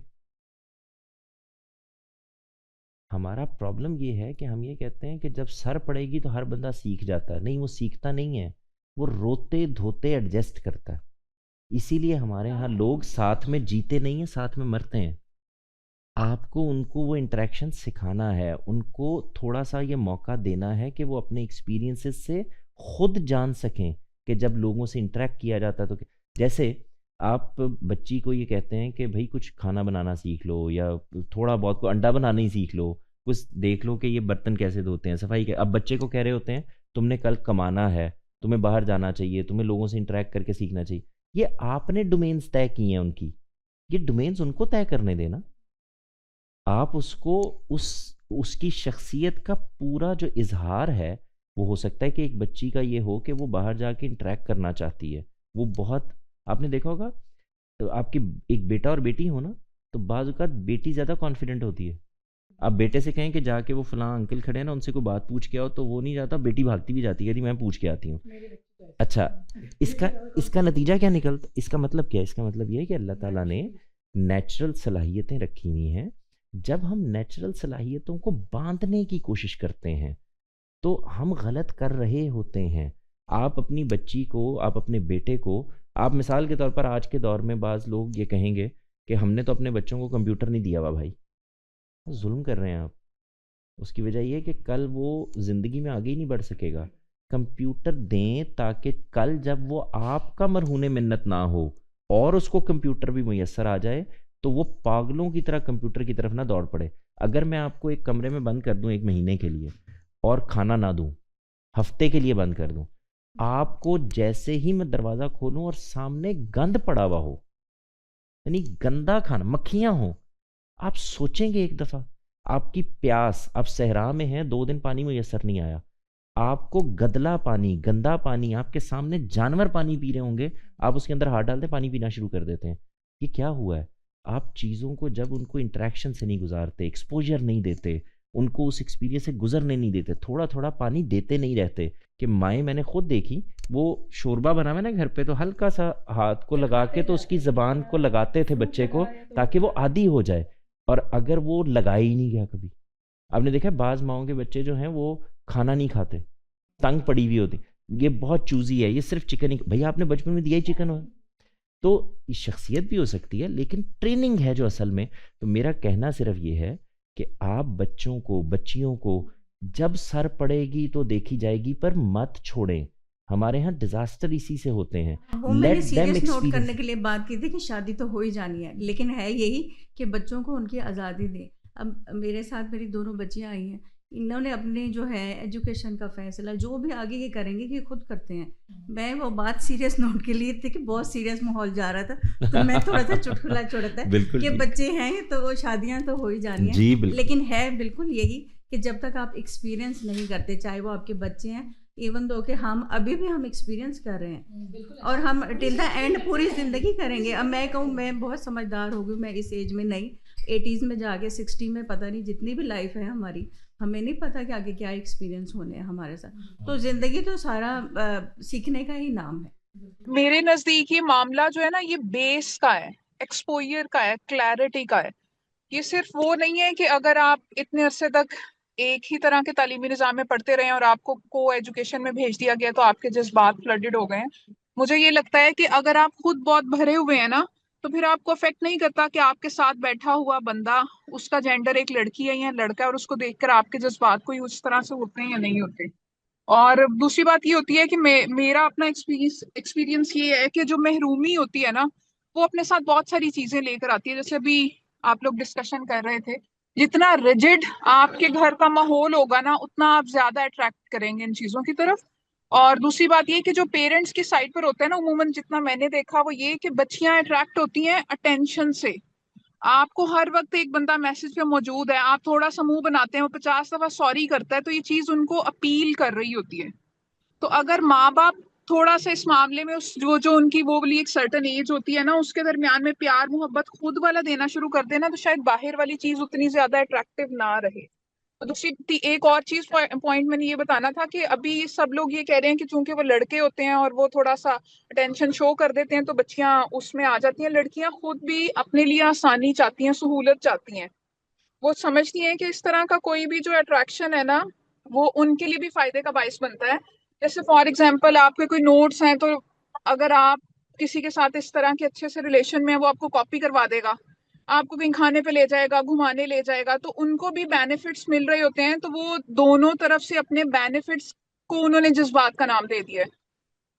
और तीसरी चीज मैंने एक बस ये बतानी थी कि आप वो अगर आप एक लड़की है ना, क्योंकि लड़कियों वाली डिस्कशन हो रही है, तो आप अपना एक क्राइटेरिया तय कर लें कि मुझे जिंदगी में अगर किसी मर्द के साथ कोई रिलेशन रखना है तो वो उसमें क्या क्वालिटीज होनी चाहिए।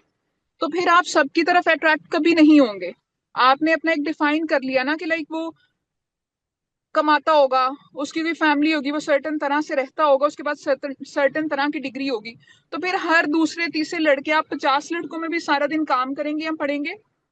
आपके जज्बात ही नहीं होंगे, क्योंकि आप फोकस्ड है ना कि आपको क्या चाहिए। और जो बाकी लोग हैं उनके अंदर वो चीज नहीं है, नहीं चाहिए, तो मेरा नहीं ख्याल कि आप फिर इतने ज्यादा डिस्ट्रैक्ट होंगे।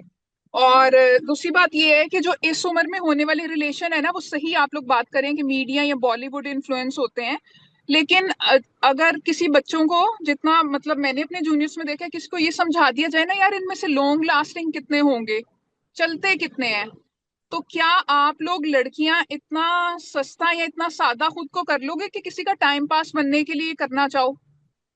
तो ये इस तरह के 3 4 5 6 क्राइटेरिया जिंदगी में मैंने तो अपने लिए सेट किए, और हर तरह के माहौल में गए, हर प्लेटफॉर्म पर बोले, चीजें की, तो जिंदगी आसान हो गई।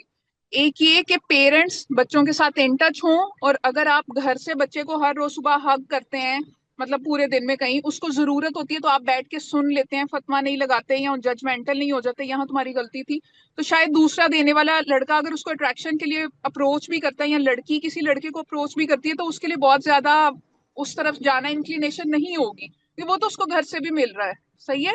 और जब यहाँ घर की तरफ से आप डिप्राइव्ड होते हैं, तो फिर आपको कोई अल्लाह माफ करे, मतलब अल्लाह माफ करे, जो यूनिवर्सिटी में माहौल देखे कि तेल से चिपड़े हुए बाल और सीने तक पहुंची हुई जीन्स, एक वैसे मिसाल के तौर पर बात करें कि मतलब आपको खुद होता है कि यार मतलब, और वो मर मिटने वाली सूरत हाल, क्यों? क्योंकि उसको उसके हुलिये से, उसकी क्लास से, वो आगे कैसे मामला को लेकर चलेगा, वो कितना दानिश्वर टाइप है, मामला फहम है, कोई फर्क नहीं पड़ता उसको। सिर्फ वो है कि ये हर वक्त मुझे मैसेज करता रहे, आते जाते ये कर ले वो कर ले। तो अगर थोड़ा सा सेंसिबली देखा जाए तो ये मामला वैसे रहेंगे ही नहीं, यूनिवर्सिटी की बच्चियों के लिए भी और बच्चों के लिए भी, अगर आप कंटिन्यू करें। मुझे ना इससे एक वाक़या याद आया कि मेरी क्लास में एक लड़की होती थी, 8th ग्रेड में थी मैं, तो उसकी अम्मी उसको नॉवेल्स ही पढ़ने देती थी कि वो लड़कों के बारे में जान जाएगी तो उसका क्राइटेरिया सेट हो जाएगा और उसकी वजह से वो शादी करने में मुश्किल होगी उसको। लाइक मैं उसकी बात पे हंसती थी, तब मैं पढ़ती भी थी नॉवेल्स, तो मुझे तो ऐसा कुछ नहीं महसूस होता था जिस तरह वो अच्छा, इस चीज़ हमने को ना देखती थी। ये आपने नॉवेल्स की बात की, हमने बहुत सारी बात की ना, मैंने बार बार बॉलीवुड का नाम लिया, ज़रा थोड़ा सा एक और पहलू भी देखें। आप इस वक्त ड्रामे देखते होंगे, मैं नहीं देखता। मुझे ये नज़र आता है कि मैं जब कंपेयर करता हूँ आज को सुन के, तो एक ज़माने में हमने ड्रामे देखे, यानी अशफाक साहब के लिखे हुए देखे, बानो कुदसिया साहिबा की चीज़ें देखी, हसीना मोइन साहिबा की चीज़ें देखी, अनवर मकसूद साहब की चीज़ें देखी, फातिमा सुरैया बजिया साहिबा की चीज़ें देखी। आपको उसमें भी कोई एंगल ऑफ अफेक्शन मिल जाएगा, but it would be just an angle, वो सेंटर नहीं होता था। हाँ। आपके- अच्छा, और इतनी खूबसूरती के साथ उसको आप दिखाते थे कि एक इंसानी इमोशन है ना, हो तो सकता ही है। और अगर आप एक चीज़ लिख रहे हैं, ड्रामा लिख रहे हैं, घर की कहानी लिख रहे हैं, कोई दोस्तों का इंटरेक्शन लिख रहे हैं, यूनिवर्सिटी लिख रहे हैं, तो वो इंटरेक्शन तो कहीं आ रहा है और हो सकता है अफेक्शन भी पैदा हो रही हो, लेकिन उसके अंदर वल्गैरिटी नहीं होगी। वो बहुत एक हसीन जज्बे की सूरत इख्तियार कर रहा होगा उस वक्त। मुझे कोई इख्तलाफ हो सकता है, लेकिन मैं जो बताने की कोशिश कर रहा हूँ वो ये कि हमने यहाँ भी अपने मयार को उधर ही ले आए हैं। यानी कौन सा घर है जिसके अंदर देवर भाभी से अट्रैक्ट हो रहा होता है, हो रहा होगा, वो बहुत घटिया घर होते हैं। बहुत गलीज़ जगह होती हैं, उनकी बच्चों की ट्रेनिंग्स अच्छी नहीं हुई होती, उनको ये मसले हैं ना, आप उसको पोर्ट्रे करना शुरू कर देते हैं, भले बुरे मानी में कर रहे होते हैं, लेकिन आप एक अंदर सवाल ज़रूर पैदा कर देते हैं। तो अर्ज़ सिर्फ ये है, गलाज़त दिखाने की चीज़ नहीं होती, आप समझ रही? गलाज़त से नफ़रत दिखाने की चीज़ होती है। आप मुझे ये बताइए, अगर आपको किसी जगह पर, हाँ, आप ऐसा क्यों नहीं करते कि एक घर है, ड्रामा है, बहुत बड़े मीडिया चैनल पे चल रहा है, एक गंदा नाला है, उसके सामने एक झोंपड़ी है और उसके अंदर लोग रह रहे हैं। आप ज़रा पुराने ज़माने में जाके देखें, ऐसे ड्रामे पीटीवी ने बनाए, हाँ, बहुत जिसमें रियलिटीज गुर्बत दिखाते थे दिखाई, ना, उन्होंने झोंपड़ियों की दास्तानें सुनाई आपको। तो ये क्या था? रियल लाइफ है, इट टचेस समवेयर, कहीं पे कोई एक एंगल भी होगा, but it is not life. तो मैं हमेशा कहा करता हूँ, ये पूरी ज़िंदगी नहीं है, it is just a part of your life, it is a very tiny actually part of your life. तो ये एक छोटा सा अरसा है, ये अगर अच्छा मैनेज हो गया है, आपकी तरबियत अच्छी हो गई है, आपने चीज़ों को देख लिया है, कोई प्रॉब्लम ही नहीं पैदा होगा। और आपके लिए ये हवा है, आपने इसको एडमायर किया है। एक और चीज़ इस पर मैं कॉमेंट करना चाहता हूँ, हमारे वालिदैन ने एक और बड़ा मसला पैदा किया। शादी इंसानी ज़रूरत है, खुदा ने कहा है शादी कर ली जाए, कर लेंगे, इसको ज़िंदगी मत बनाएं। एक और मुसीबत है, जब वालिदैन बचपन से हर चीज़ में ये कहना शुरू करते हैं, बेटे को भी और बेटी को भी, कि बस तुम बड़ी हो गई, तुम्हारी शादी करनी है, तुम पढ़ लो, तुम्हारी शादी करनी है, तुम यहाँ से जिंदगी का निकलो तो मकसद शादी बता करनी देते है, हैं इसको। तुम बेटे जॉब कर लो, तुम्हारी शादी करनी है, तुम इतने पैसे इकट्ठे कर लो तो शादी करनी। तो नतीजा क्या निकला कि आपकी पूरी ज़िंदगी का महवर व मरकज़ ये है कि आपको दुनिया का हर काम इसलिए करना है कि आपको एक हसीन जमील लड़की मिल जाए और आपको एक हसीन जमील लड़का मिल जाए, और उसके पास सब कुछ हो, सोने का चमचा लेके पैदा हुआ, उसके पास गाड़ी भी हो, उसके पास घर भी हो, क्योंकि आपने फिल्मों में, मूवीज़ में यही देखा हुआ है। तो नॉर्मल इंसान तो ऐसे नहीं होते। कौन सा आदमी है जो 6 पैक्स बना के किसी के पास आता है और अपनी शर्ट उतार के वो लोगों को ही बताता है कि देखो मैं तुम्हारे लिए अट्रैक्टिव हो गया हूँ? नहीं, नॉर्मल इंसान होते हैं, नॉर्मल इंसान ऐसे ही होते हैं। उनके पेट निकले हुए होंगे, उनकी शक्ल भी ख़राबी हो सकती है, वो मेंटेन भी हो सकता है, वो बुरे कपड़े पहनने वाला भी हो सकता है, वो अच्छे वाला भी हो सकता है, नॉर्मल इंसान है। इस इंसान के साथ आपकी एफिलिएशन पैदा होनी चाहिए, तभी आप सोचते हैं। यानी आपके वालिद साहब जो हैं वो बड़े हुए पेट वाले हो सकते हैं ना, आपका भाई हो सकता है ना, तो वहाँ पे इसलिए मोहब्बत नहीं करेंगे कि ये ऐसे हैं, ऐसा नहीं होता। इंसान से ताल्लुक़ जोड़ना, इंसान से जुड़ना, इंसान की शख्सियत से जुड़ना। एक आखिरी चीज़ जो मैं कहना चाह रहा हूँ वो ये कि इसके अंदर जो सबसे इम्पॉर्टेंट पॉइंट है वो क्या है, आपने अपने बच्चों को इसमें नहीं डालना, उनकी सारी ज़िंदगी ये नहीं है। It is just one part, it is just one part of your life. ठीक है कि उसके बाद एक ज़िंदगी पूरी तब्दील होती है, लेकिन इसको ये मत बना दें कि बच्चे यहाँ से डील करना शुरू कर दें कि वो 24 घंटे, जैसे ही वो 16-17 साल के होते हैं, मैं तो अपने बेटे के लिए चांद सी बहू ढूंढ रही हूँ, मैं तो अपनी बेटी के लिए प्रिंस ढूंढ रही हूँ। तो नतीजा क्या निकलता है? वो बच्चा और बच्ची खुद प्रिंस और प्रिंसेस ढूंढने निकल पड़ते हैं। उनको ये पता होता है कि असल में लाइफ में करना तो यही है, तो क्यों ना खुद ही कर लिया जाए। हर बच्ची को, ये जो भी आप मुझसे कह रही थी ना, ऐसे क्यों देखते हैं भाई, उनको ये बताया गया है कि ऐसे देखो क्योंकि इनमें से एक को तुमने चूज करना है। So they come out of their houses to shop, they are shopping. आपकी ज़िंदगी का प्राइम मोस्ट टाइम है, आपकी एनर्जीज, आपका दिमाग, आपके सब कुछ कर जाने की, और हर जो चीज़ आप अपनी किसी लड़की के लिए चांद तारे तोड़ने के लिए तैयार है ना, अगर अपना डायरेक्शन और अपना गोल सीधा कर लो ना, प्राइम टाइम है कि आप कुछ भी कर सकते हो। अपने फोकसेस सही कर लो। अगर आधी आबादी, आप अगर सिर्फ ख़वातीन की बात कर रहे हो, आधी आबादी सिर्फ इसी चीज़ के अंदर है कि हमने पसंद हो जाना है, ठीक है ना, हम सिर्फ इसी चीज़ के पीछे लगे हुए हैं। यही टाइम पे अगर आपका फोकस यहाँ पे हो जाए कि हम अपने लिए कुछ बेहतर कर सकते हैं, हम माशरे के लिए कुछ बेहतर कर सकते हैं, हम अपनी लाइफ को, मतलब we can be a productive member of the society, and this is, और इस माइंडसेट के साथ बड़ी हुई ख़वातीन के बच्चे इस एक्सेप्टेंस के साथ बड़े हो रहे होते हैं कि हाँ, औरत सिर्फ घर के अंदर किचन में 3 वक्त की ताज़ा रोटी बनाने वाली नहीं है, वो बाहर भी जा सकती है, उसकी एक इंडिविजुअलिटी है, उसकी पर्सनालिटी है, उसकी से है, उसकी पसंद है, उसकी नापसंद है, वो बाउंड्रीज़ के अंदर रहते हुए भी किस तरह की हो सकती है। तो वो ब्रेन को आपकी ग्रोथ को एक नया लेवल दे रही है ना, आपके पोटेंशियल को जगह दे रही है कि आप एक्सप्रेस कर सकते हैं और कुछ प्रोडक्टिव कर सकते हैं। हम फाबिया का कमेंट ले लें प्लीज़, फाबिया ने बहुत देर से हाथ किया। फाबिया प्लीज़ अनम्यूट कर लीजिए। ये अभी कुछ देर पहले बात हो रही थी एक्सपोजर की, और ये बताया जा रहा था कि आप जब नहीं देते तो all of a sudden exposure मिलता है तो अजीब तरह से बिहेव करते हैं। और लेकिन अगर इस चीज़ को इस्तदलाल के तौर पे पेश किया जाए तो हमें जवाबन यही सुनने को मिलता है कि साला साल से ख़वातीन इस तहज़ीब में रही हैं और उन्होंने अपनी आगे बढ़कर शादीशुदा ज़िंदगी को बहुत खूबसूरत अंदाज में चलाया। तो हमें तो कभी ऐसी दिक्कत पेश नहीं आई जो आजकल की इतने एडवांस्ड एनवायरनमेंट में भी ख़वातीन को या लड़कियों को पेश आ रही है शादीशुदा ज़िंदगी को आगे स्मूथली चलाने में। तो आजकल का माहौल तो वैसे भी बहुत सहूलत आमेज़ है। माज़ी में तो बहुत रिस्ट्रिक्शंस थी, फिर भी ख़वातीन जब आगे बढ़कर इस इदारे में दाखिल हुई तो बड़े खूबसूरती से चलाया। तो इसका क्या जवाब होगा? इस पर आप लोग क्या तबसरा करें?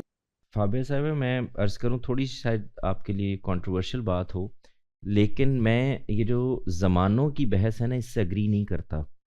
आप कभी 70s 80s के पाकिस्तान की चीज़ें उठा के देखें तो आपको अदब में नज़र आ रहा होगा कि हमारे बच्चे ख़राब हो रहे हैं, वो तो बाहर जा रहे हैं। बच्चों का रुझान जो है वो तो और बहुत उल्टी सीधी चीज़ों की तरफ हो रहा है। ये तो नए नए कॉलेजेस स्कूल्स बन रहे हैं। अच्छा, फिर ये कि ये मॉडर्न एजुकेशन आ रही है। अच्छा, फिर ये प्राइवेट स्कूल्स आ रहे हैं। सो ज़माने रहते हैं, टूल्स तब्दील हो जाते हैं। तो ये बात आपकी ठीक है कि एक्सपोजर ज़्यादा है, लेकिन इसी एक्सपोजर ने तो एक नई मुसीबत पैदा कर दी है कि एक ये था कि ये एक्सपोजर आपको सिखाने का बायस बने। आपके यहाँ यही एक्सपोजर, एग्जैक्टली यही एक्सपोजर फॉलो करने की चीज़ बन गई है। यानी आप एक्सपोज होना चाहते हैं बिकॉज बहुत सारे लोग अपने आप को एक्सपोज कर रहे हैं, एक बात। दूसरा ये कि जो कुछ आप देख रहे हैं, जो एक्सपोजर आपको मिल रहा है, वो एक्सपोजर आपकी मट्टी से, आपकी सकाफत से, आपकी तहजीब से ताल्लुक ही नहीं रखता। मैंने अभी आपको कई मिसालें दी। यानी एक्सपोजर का फ़ायदा तो मुझे तब है कि जो मैं हूँ, जैसे मैं बिहेव करता हूँ, जैसे मेरी सकाफत है, जैसे मेरी तहजीब है, ये मुझे बाहर से भी मिल रही हो, यानी मेरे इर्द गिर्द से भी निकल रही हो, मेरे ड्रामे में, मेरी किताब में, मेरे नावल में वही तासुर मिल रहा हो, तो फिर तो ये मुझे एक्सपोजर मिल रहा है। यहाँ तो सूरत ये हो रही है कि मुझे किसी का एक्सपोजर मिल रहा है। मैं गलत या सही की बहस में भी नहीं जा रहा, जो भी है, यानी जो मैं चाहता हूँ उससे मुख्तलिफ है। तो अर्ज सिर्फ ये है कि आपको यही बच्चियां जब ये 45-50 क्रॉस कर जाएंगी और इनके अपने बच्चे होंगे तो एग्जैक्टली आपको ये यही कहती भी मिलेंगी कि हमने तो अपने बच्चों को बहुत अच्छे से पाला है भाई, हमें तो अल्लाह का शुक्र है, ये हो गया, वो हो गया, फलां हो गया। तो ये ऐसे ही होता है। आपकी माएँ, मेरी माएँ, आप इन बच्चों की माएँ, वो आज भी ऐसे ही कहेंगी।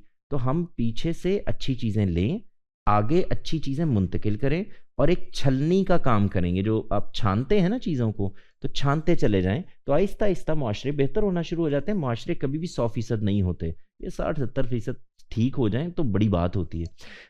हर जगह में मुश्किलें रहेंगी। तो अर्ज़ ये है कि शादीशुदा ज़िंदगी और शादी ज़दा ज़िंदगी में फ़र्क करें।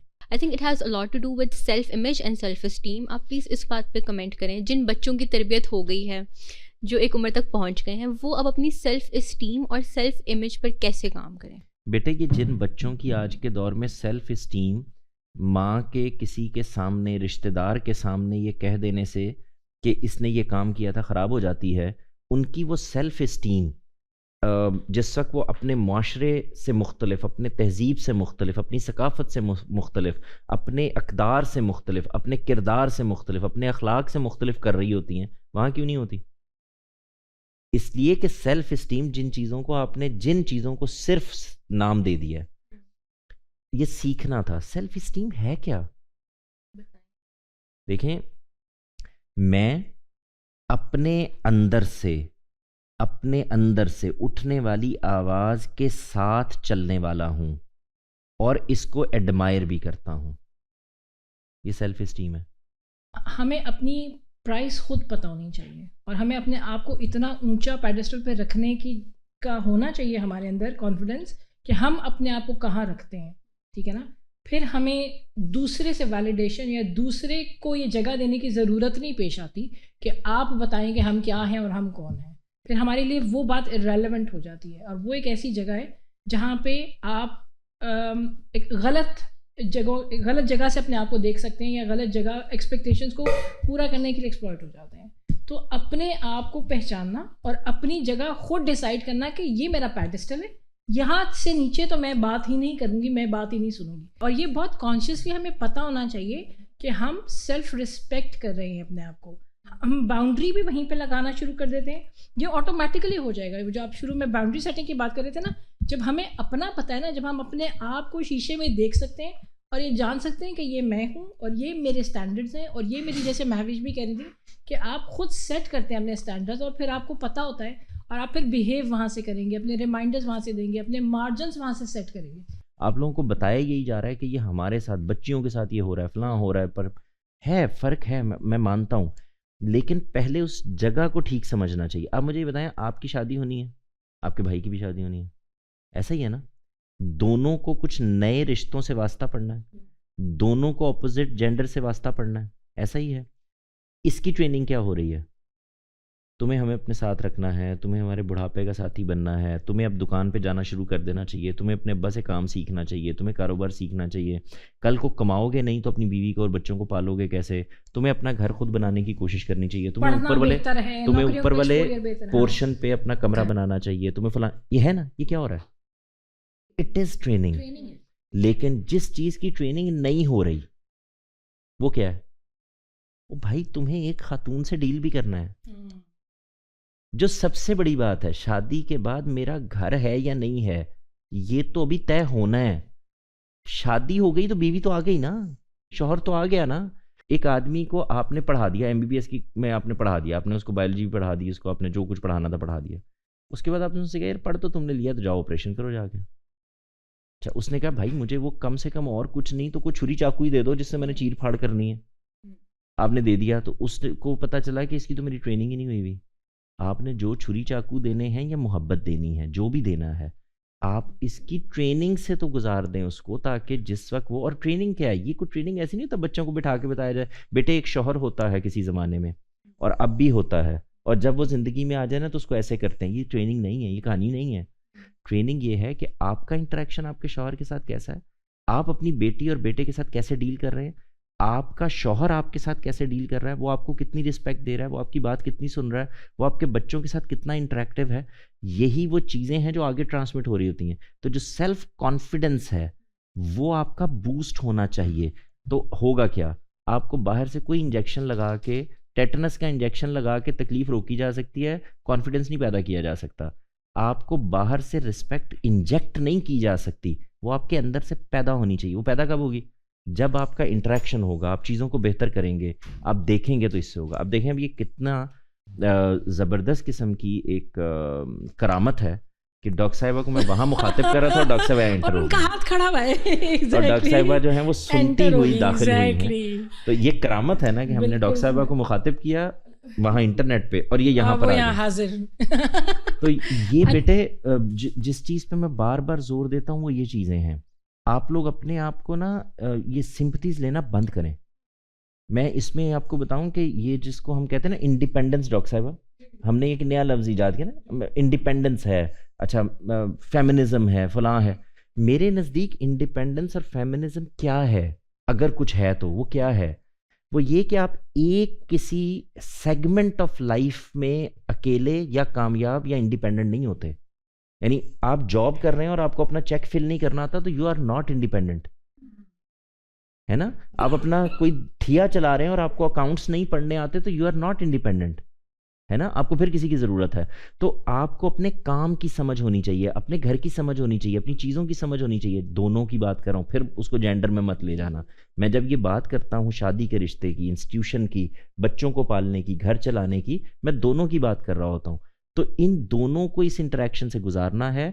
आप एक बेटे को जब ये तमीज़ नहीं सिखाते कि उसने अपनी बहन के साथ कैसे डील करना है, उसने अपनी कज़न्स के साथ कैसे डील करना है, कज़न्स बड़ी हैं तो कैसे डील करना है, छोटी हैं तो कैसे डील करना है, किस रिस्पेक्ट का ख्याल रखना है, तो वो जिस दिन उसके हाथ में बीवी आ जाएगी, ये लफ्ज़ ज़रा गौर कीजिएगा, जिस दिन उसके हाथ में बीवी आ जाएगी उसके बाद उसके लिए तो एक अजूबा है जो उसके हाथ में आ गया है, ये वो डील ही नहीं कर सकता।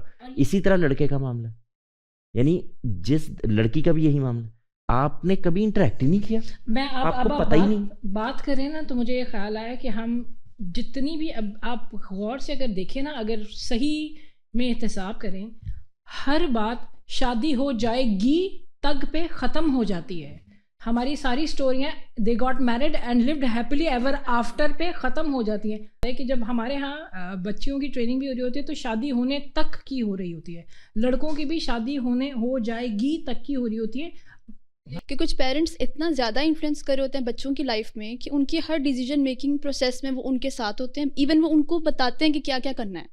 इसमें यानी हाथ में नवाला देने वाली बात होती है।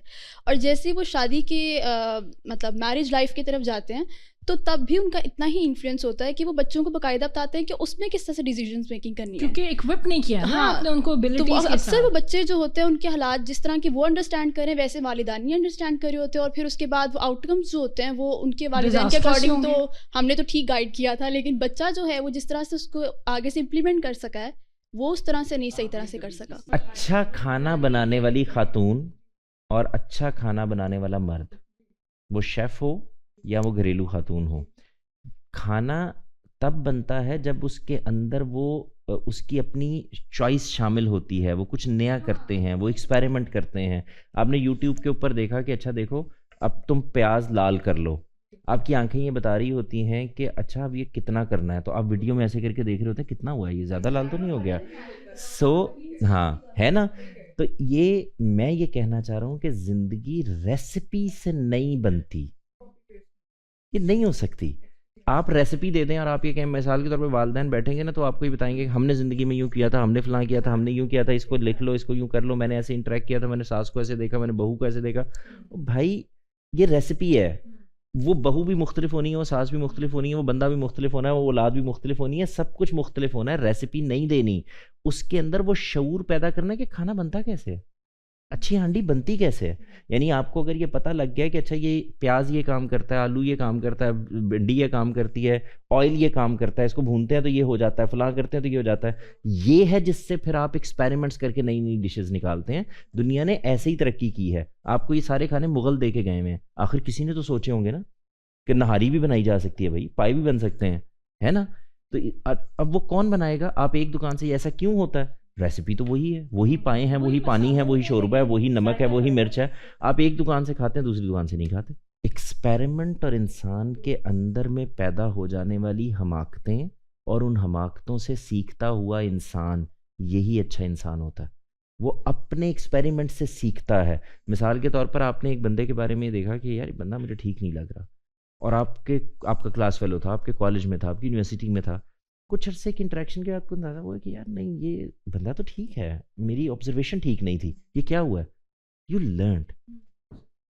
आपका वो जो लर्निंग प्रोसेस है, आप देखिए सहेलियों के मामले में होता है, आपको एक लड़की बहुत अट्रैक्ट कर रही होगी, सहेली होगी, हम लोगों के साथ होता है, दोस्त होते हैं, लगता है यार ये बंदा जो है ना बहुत फजूल सा आदमी, इससे ज़्यादा इंटरेक्ट नहीं करना, मेरी तो इससे बनती ही नहीं है, और कुछ अरसे के बाद वो आपका बेस्ट बडी बना हुआ होता है।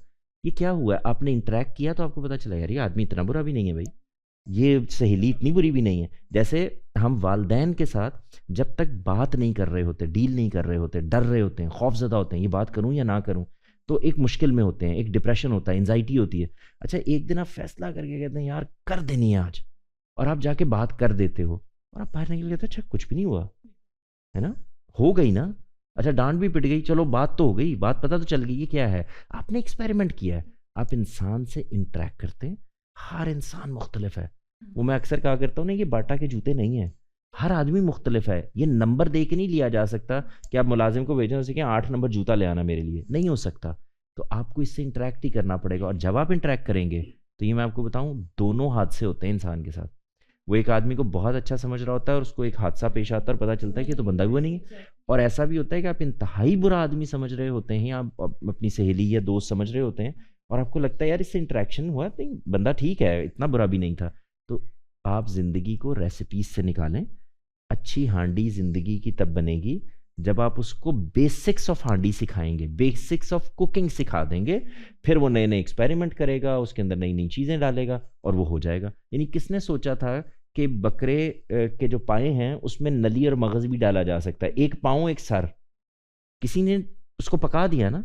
तो एक दिन मैंने यूट्यूब खोला और मेरी अम्मा की तबीयत ठीक नहीं थी, तो मुझे मतलब काफ़ी एक अच्छी सर्टेन एज में आके, लेकिन चूंकि बिल्कुल कुकिंग का इंट्रैक्शन नहीं था, तो उन्होंने कहा कि कोई रेसिपी बना रहे, तो उसमें उन्होंने कहा चावल लें और इसको बॉईल कर लें। तो मुझे इतनी तप चढ़ी कि मतलब बता नहीं रहे कितना पानी डाल लें, क्या मतलब बॉईल कर लें।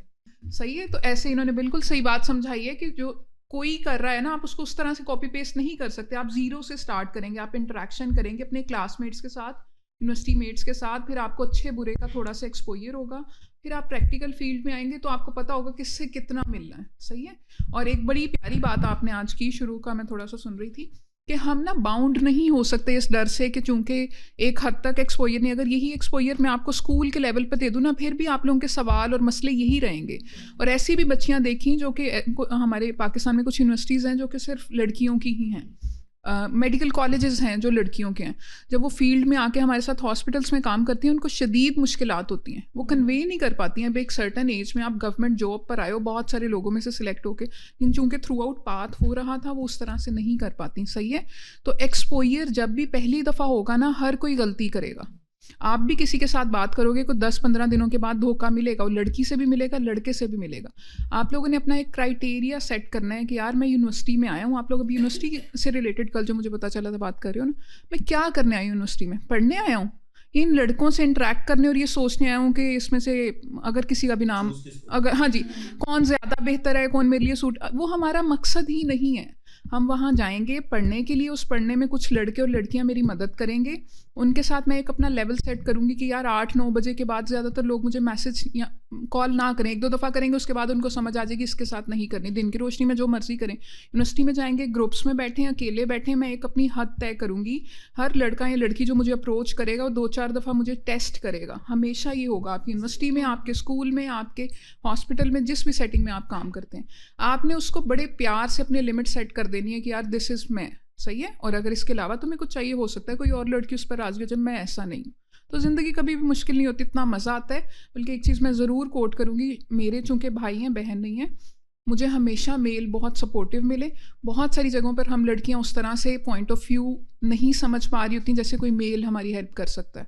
उनके साथ आगे बढ़ें, उनके साथ बैठें, आइडियाज़ शेयर करें, काम करें। ज़िंदगी बहुत खूबसूरत चीज़ है। लोग सिर्फ एक चीज़ पर बात करते हैं कि आपकी एजुकेशन जो है ये को ना करें और दफ्तर में नौकरी करने से मना कर दें। बस भाई, मुझे 5000 चीज़ों में ख़वातीन से इंटरेक्ट करना है, मुझे 10,000 चीज़ों में ख़वातीन को मर्दों से अभी आप बता रहे थे घर वाला मामला, जेठ देवर होंगे, क्या करेंगे वहाँ पर, कहाँ चले जाएंगे? आप डॉक्टर हैं, जी प्लीज। मैंने मेरी ज़िंदगी में खुद ही एक दफ़ा एक्सपीरियंस हुआ कि मेरा कुछ बेटा बीमार था, तो हम सर्विसेज हॉस्पिटल में उसकी इमरजेंसी में भागे दौड़े गए और बड़ी मुश्किल से वहाँ पे जाके, आपको पता ही है जब बहुत इमरजेंसी हो तो सरकारी अस्पतालों में क्या हशर हुआ होता है। तो एक हम अपनी परेशानी में थे और इधर आ कोई नहीं रहा, तो पता चला कि बिल्कुल वो जो नर्सिस की जगह है, वहाँ मेल स्टाफ भी है, नर्सिस भी हैं, वहाँ पे वो सारे इकट्ठे हुए हैं। और ज़रा सा करीब जाके देखा कि भाई आके पहले इनको देख लें, तो एक खातून बैठी हुई है, रो रही हैं और सारे उनके इर्द गिर्द इकट्ठे हुए हैं। अब कुछ उनको चुप करा रहे हैं, कुछ चीख रहे हैं, कुछ बोल रहे हैं, कुछ फलां कर रहे हैं, और मरीज़ एमरजेंसी में एक प्रॉब्लम ही मैंने खुद देखा।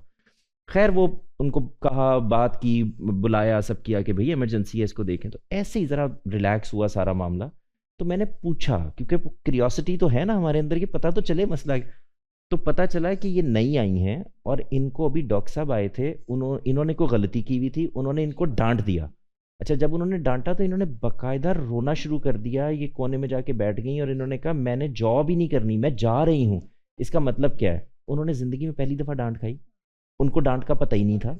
ये जो आप बच्चे कहते हैं ना कि वालिदैन डांटते क्यों हैं, वालिदैन सिर्फ मोहब्बत करें। आपको बेटे जिस दिन आपको डांट पिट गई कहीं, आपको समझ ही नहीं आएगा। You should know how to deal with it. You should know कि यार ये जो मसला है इससे मैं आपको ये बताऊं, आप कभी नहाने जाओ ना, गीज़र चल रहा हो, बड़ा गर्म पानी आ रहा हो, कभी ज़िंदगी में ठंडा यख पानी है, सर्दी है, गर्म होना चाहिए, आप पहले एक हाथ रख के देखते हो, उंगली डाल के देखते हो, यार ये पानी गर्म है नहीं है, टेम्परेचर क्या है। कभी डायरेक्ट नहीं जाते। ये जो हाथ डाल के टेम्परेचर चेक करके फिर नहाने जाना है, आपको अपनी शख्सियत की सफाई भी ऐसे ही करनी चाहिए। Test it, check it and then just go. और फिर अपनी उस शख्सियत को उस बात से गुजारें, उसको नहलाएं, उसको पाक करें, उसको साफ करें।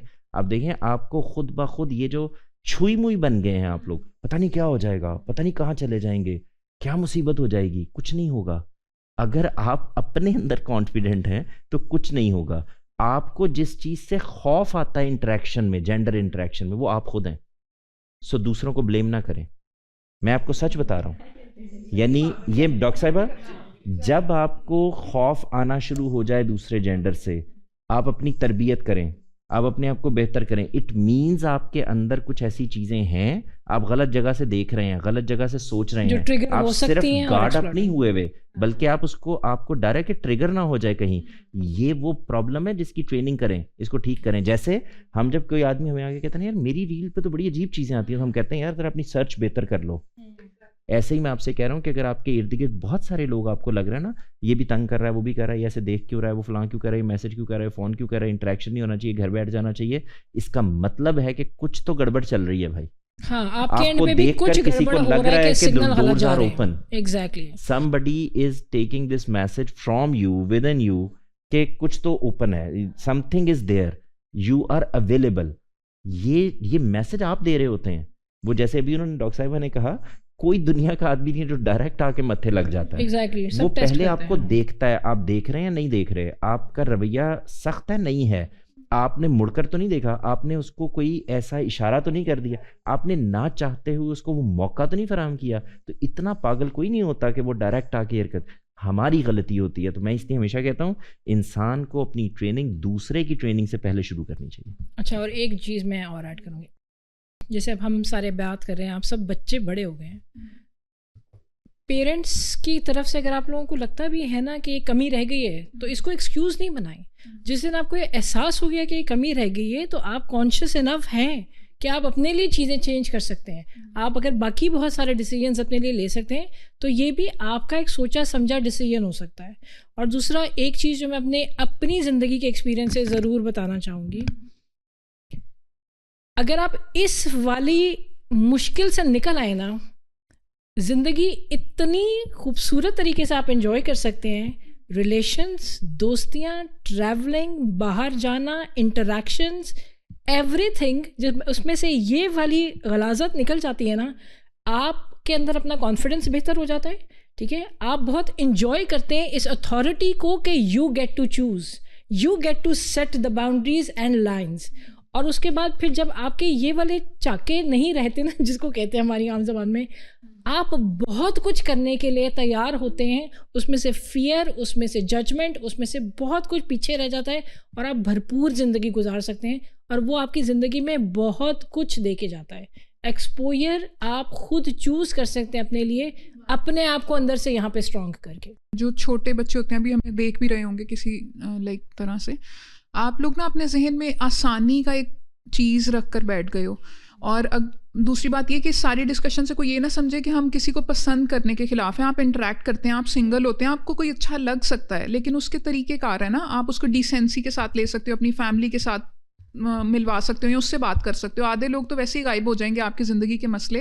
अगर कोई आपको लोग बहुत ज़्यादा आप समझते हैं अप्रोच करते हैं, ये इस तरह से तंग करते हैं, आप उनको कहें कि मेरी अम्मा ने कहा है कोई भी बंदा अप्रोच करे उसको घर ले आना, सही है, तो वो खली बली हो जाते हैं। जो बाकी जो रह जाते हैं, मतलब जैसे अभी थोड़ी देर पहले बात हो रही थी कि किसी को पसंद करना एक बड़ी प्यारी चीज़ है, तो उसको अपने अंदर ज़िंदगी में रहने दें। वो आपको ग्रो करने में, आपको ज़िंदगी इंजॉय करने में मज़ा दिलाएगा। अच्छा, मैं आपको बताऊं डॉक्टर साहबा, किसी को पसंद करने और शादी को हसरत ना बनाएं। यानी don't go out to choose somebody, don't go out to shop someone. जो प्रॉब्लम है वो ये है, हम घर से क्योंकि ट्रेनिंग ये हुई हुई है तो निकलते इसलिए, यानी हम बन संवर इसलिए नहीं रहे होते, इसलिए नहीं बन संवर रहे होते कि यार आई फील कंफर्टेबल। ये वो चीज़ें हैं जिनकी तरफ आपको अपने आप को बेचने मत निकलें। ये सख्त लफ्ज़ है लेकिन मैं कह रहा हूँ, अपने आप को एक्सपोज करने ना निकलें, अपने आप को पसंद करवाने ना निकलें। ये मर्द भी कर रहे होते हैं, लड़के भी कर रहे होते हैं, लड़कियां भी कर रही होती हैं।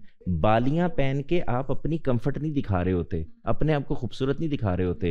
आप 500 बंदे में से अलग नजर आना चाहते हैं। आप असल में वो भिखारी हैं जो भीख मांगने निकला है कि मुझे देखो। आप वो भिखारी हैं जो भीख मांगने निकला है कि मुझसे अट्रैक्ट नहीं हो सकते तुम, अल्लाह के नाम पे मुझसे अट्रैक्ट हो जाओ। आप भीख मांगने निकले कि अल्लाह के नाम पे मुझसे शादी कर लो, अल्लाह के नाम, तुम्हारे पास पैसे हैं, अल्लाह के नाम पे मुझे मेरे करीब आ जाओ। ये वो गलाजत है जिससे मैं ये कहता हूँ कि जब आप निकलेंगे तो आपको अंदाज़ा होगा ज़िंदगी कितनी खूबसूरत है। यहाँ इंसान मैटर करना चाहिए। आपके पास करोड़ों और अरबों हों और आपकी बीवी अच्छी नहीं है, आपका शौहर अच्छा नहीं है, आपकी औलाद अच्छी नहीं निकली, आप यकीन करें आप ज़िंदगी को एंजॉय ही नहीं कर सकते। तो वहाँ से जाएं, जेंडर से इंटरेक्ट करें, अपोजिट जेंडर से इंटरेक्ट करें, अपनी हुदूद को जानें, अपनी कुयूद को जानें, अपनी बाउंड्रीज़ को जानें। वो आपके अंदर हैं, वो नई नई पैदा करनी। ये घर खुदा ने आपको देकर भेजा है जिसकी चार दीवारी हुई हुई है। उस चार दीवारी को याद रखें। आप उस चार दीवारी की ऊपर तो नहीं बैठ गए टांगे लटका के कि मैं ज़रा इंजॉय करूं। चार दीवारी मौजूद है। किसी माँ बाप को चार दीवारी नहीं बनानी, सिर्फ उसको उजागर किए रखना है। हम एक और दीवार चार दीवारी के अंदर खड़ी करनी शुरू कर देते हैं, इससे खराबी पैदा होती है। सब हाजरीन और नाजरीन का बहुत शुक्रिया, आपने बहुत अच्छे तरीके से कंक्लूड किया इस टॉपिक को और हमने बहुत बेहतरीन तरीके से इस टॉपिक का अख्तिताम किया।